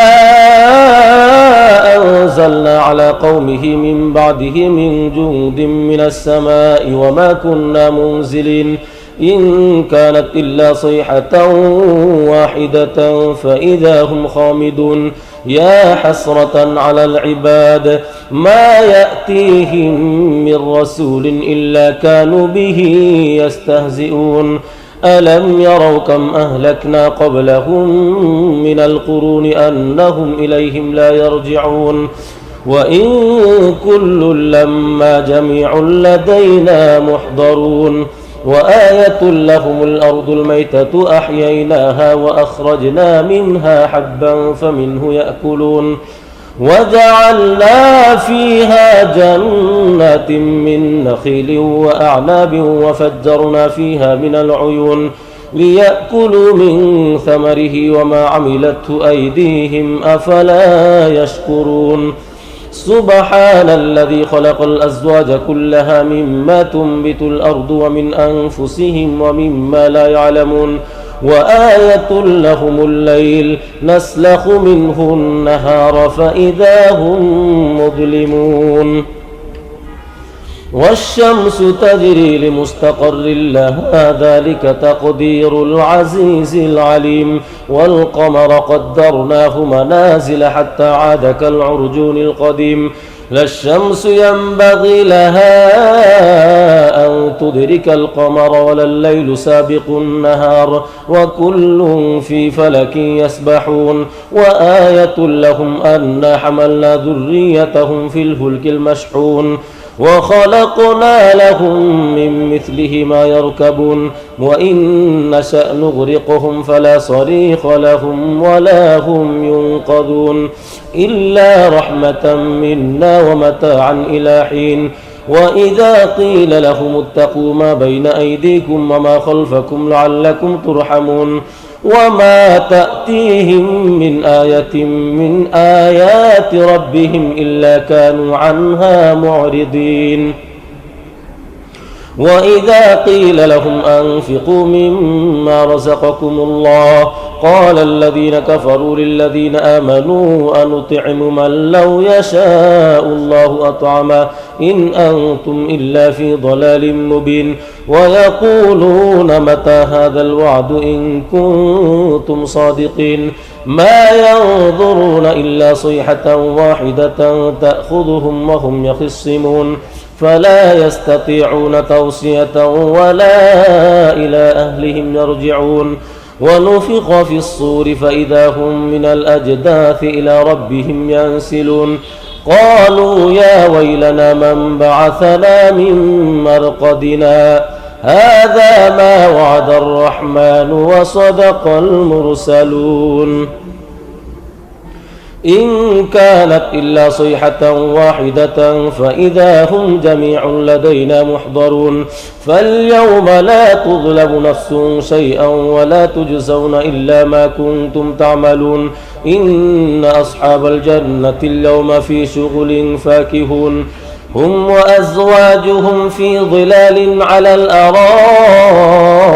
متكئون لهم فيها فاكهة ولهم ما يدعون سلام قولا من رب رحيم وامتازوا اليوم أيها المجرمون ألم أعهد إليكم يا بني آدم ألا تعبدوا الشيطان إنه لكم عدو مبين وأن اعبدوني هذا صراط مستقيم ولقد أضل منكم جبلا كثيرا أفلم تكونوا تعقلون هذه جهنم التي كنتم توعدون اصلوها اليوم بما كنتم تكفرون اليوم نختم على أفواههم وتكلمنا أيديهم وتشهد أرجلهم بما كانوا يكسبون ولو نشاء لطمسنا على أعينهم فاستبقوا الصراط فأنى يبصرون ولو نشاء لمسخناهم على مكانتهم فما استطاعوا مضيا ولا يرجعون ومن نعمره ننكسه في الخلق أفلا يعقلون وما علمناه الشعر وما ينبغي له إن هو إلا ذكر وقرآن مبين لينذر من كان حيا ويحق القول على الكافرين أولم يروا أنا خلقنا لهم مما عملت أيدينا أنعاما فهم لها مالكون وذللناها لهم فمنها ركوبهم ومنها يأكلون ولهم فيها منافع ومشارب أفلا يشكرون واتخذوا من دون الله آلهة لعلهم ينصرون لا يستطيعون نصرهم وهم لهم جند محضرون فلا يحزنك قولهم إنا نعلم ما يسرون وما يعلنون أولم يرى الإنسان أنا خلقناه من نطفة فإذا هو خصيم مبين وضرب لنا مثلا ونسي خلقه قال من يحيي العظام وهي رميم قل يحييها الذي أنشأها أول مرة وهو بكل خلق عليم الذي جعل لكم من الشجر الأخضر نارا فإذا أنتم منه توقدون أوليس الذي خلق السماوات والأرض بقادر على أن يخلق مثلهم بلى وهو الخلاق العليم إنما أمره إذا أراد شيئا أن يقول له كن فيكون فسبحان الذي بيده ملكوت كل شيء وإليه ترجعون بسم الله الرحمن الرحيم والصافات صفا فالزاجرات زجرا فالتاليات ذكرا إن إلهكم لواحد رب السماوات والأرض وما بينهما ورب المشارق إنا زينا السماء الدنيا بزينة الكواكب وحفظا من كل شيطان مارد لا يسمعون إلى الملأ الأعلى ويقذفون من كل جانب دحورا ولهم عذاب واصب إلا من خطف الخطفة فأتبعه شهاب ثاقب فاستفتهم أهم أشد خلقا أم من خلقنا إنا خلقناهم من طين لازب بل عجبت ويسخرون وإذا ذكروا لا يذكرون وإذا رأوا آية يستسخرون وقالوا إن هذا إلا سحر مبين أإذا متنا وكنا ترابا وعظاما أإنا لمبعوثون أو آباؤنا الأولون قل نعم وأنتم داخرون فإنما هي زجرة واحدة فإذا هم ينظرون وقالوا يا ويلنا هذا يوم الدين هذا يوم الفصل الذي كنتم به تكذبون احشروا الذين ظلموا وأزواجهم وما كانوا يعبدون من دون الله فاهدوهم إلى صراط الجحيم وقفوهم إنهم مسؤولون ما لكم لا تناصرون بل هم اليوم مستسلمون وأقبل بعضهم على بعض يتساءلون قالوا إنكم كنتم تأتوننا عن اليمين قالوا بل لم تكونوا مؤمنين وما كان لنا عليكم من سلطان بل كنتم قوما طاغين فحق علينا قول ربنا إنا لذائقون فأغويناكم إنا كنا غاوين فإنهم يومئذ في العذاب مشتركون إنا كذلك نفعل بالمجرمين إنهم كانوا إذا قيل لهم لا إله إلا الله يستكبرون ويقولون أئنا لتاركو آلهتنا لشاعر مجنون بل جاء بالحق وصدق المرسلين إنكم لذائق العذاب الأليم وما تجزون إلا ما كنتم تعملون إلا عباد الله المخلصين أولئك لهم رزق معلوم فواكه وهم مكرمون في جنات النعيم على سرر متقابلين يطاف عليهم بكأس من معين بيضاء لذة للشاربين لا فيها غول ولا هم عنها ينزفون وعندهم قاصرات الطرف عين كأنهن بيض مكنون فأقبل بعضهم على بعض يتساءلون قال قائل منهم إني كان لي قرين يقول أئنك لمن المصدقين أئذا متنا وكنا ترابا وعظاما أئنا لمدينون قال هل أنتم مطلعون فاطلع فرآه في سواء الجحيم قال تالله إن كدت لتردين ولولا نعمة ربي لكنت من المحضرين أفما نحن بميتين إلا موتتنا الأولى وما نحن بمعذبين إن هذا لهو الفوز العظيم لمثل هذا فليعمل العاملون أذلك خير نزلا أم شجرة الزقوم إنا جعلناها فتنة للظالمين إنها شجرة تخرج في أصل الجحيم طلعها كأنه رؤوس الشياطين فإنهم لآكلون منها فمالئون منها البطون ثم إن لهم عليها لشوبا من حميم ثم إن مرجعهم لإلى الجحيم إنهم ألفوا آباءهم ضالين فهم على آثارهم يهرعون ولقد ضل قبلهم أكثر الأولين ولقد أرسلنا فيهم منذرين فانظروا كيف كان عاقبة المنذرين إلا عباد الله المخلصين ولقد نادانا نوح فلنعم المجيبون ونجيناه وأهله من الكرب العظيم وجعلنا ذريته هم الباقين وتركنا عليه في الآخرين سلام على نوح في العالمين إنا كذلك نجزي المحسنين إنه من عبادنا المؤمنين ثم أغرقنا الآخرين وإن من شيعته لإبراهيم إذ جاء ربه بقلب سليم إذ قال لأبيه وقومه ماذا تعبدون أئفكا آلهة دون الله تريدون فما ظنكم برب العالمين فنظر نظرة في النجوم فقال إني سقيم فتولوا عنه مدبرين فراغ إلى آلهتهم فقال ألا تأكلون ما لكم لا تنطقون فراغ عليهم ضربا باليمين فأقبلوا إليه يزفون قال أتعبدون ما تنحتون والله خلقكم وما تعملون قالوا ابنوا له بنيانا فألقوه في الجحيم فأرادوا به كيدا فجعلناهم الأسفلين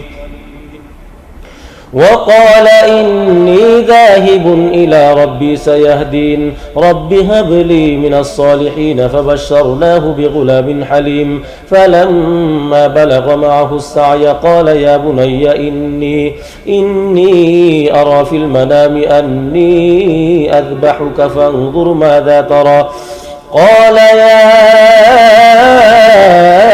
أبت افعل ما تؤمر ستجدني إن شاء الله من الصابرين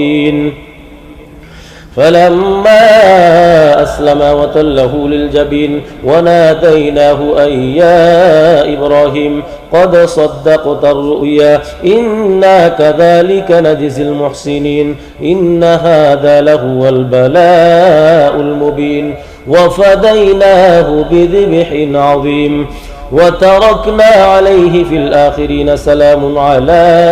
إبراهيم كذلك نجزي المحسنين إنه من عبادنا المؤمنين وبشرناه بإسحاق نبيا من الصالحين وباركنا عليه وعلى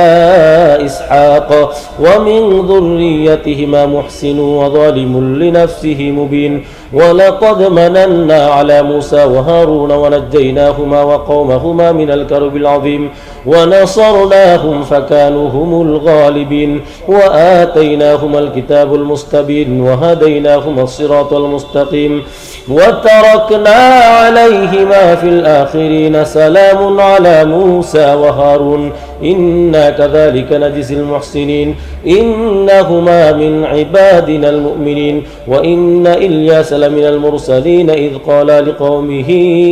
ألا تتقون أتدعون بعلا وتذرون أحسن الخالقين الله ربكم ورب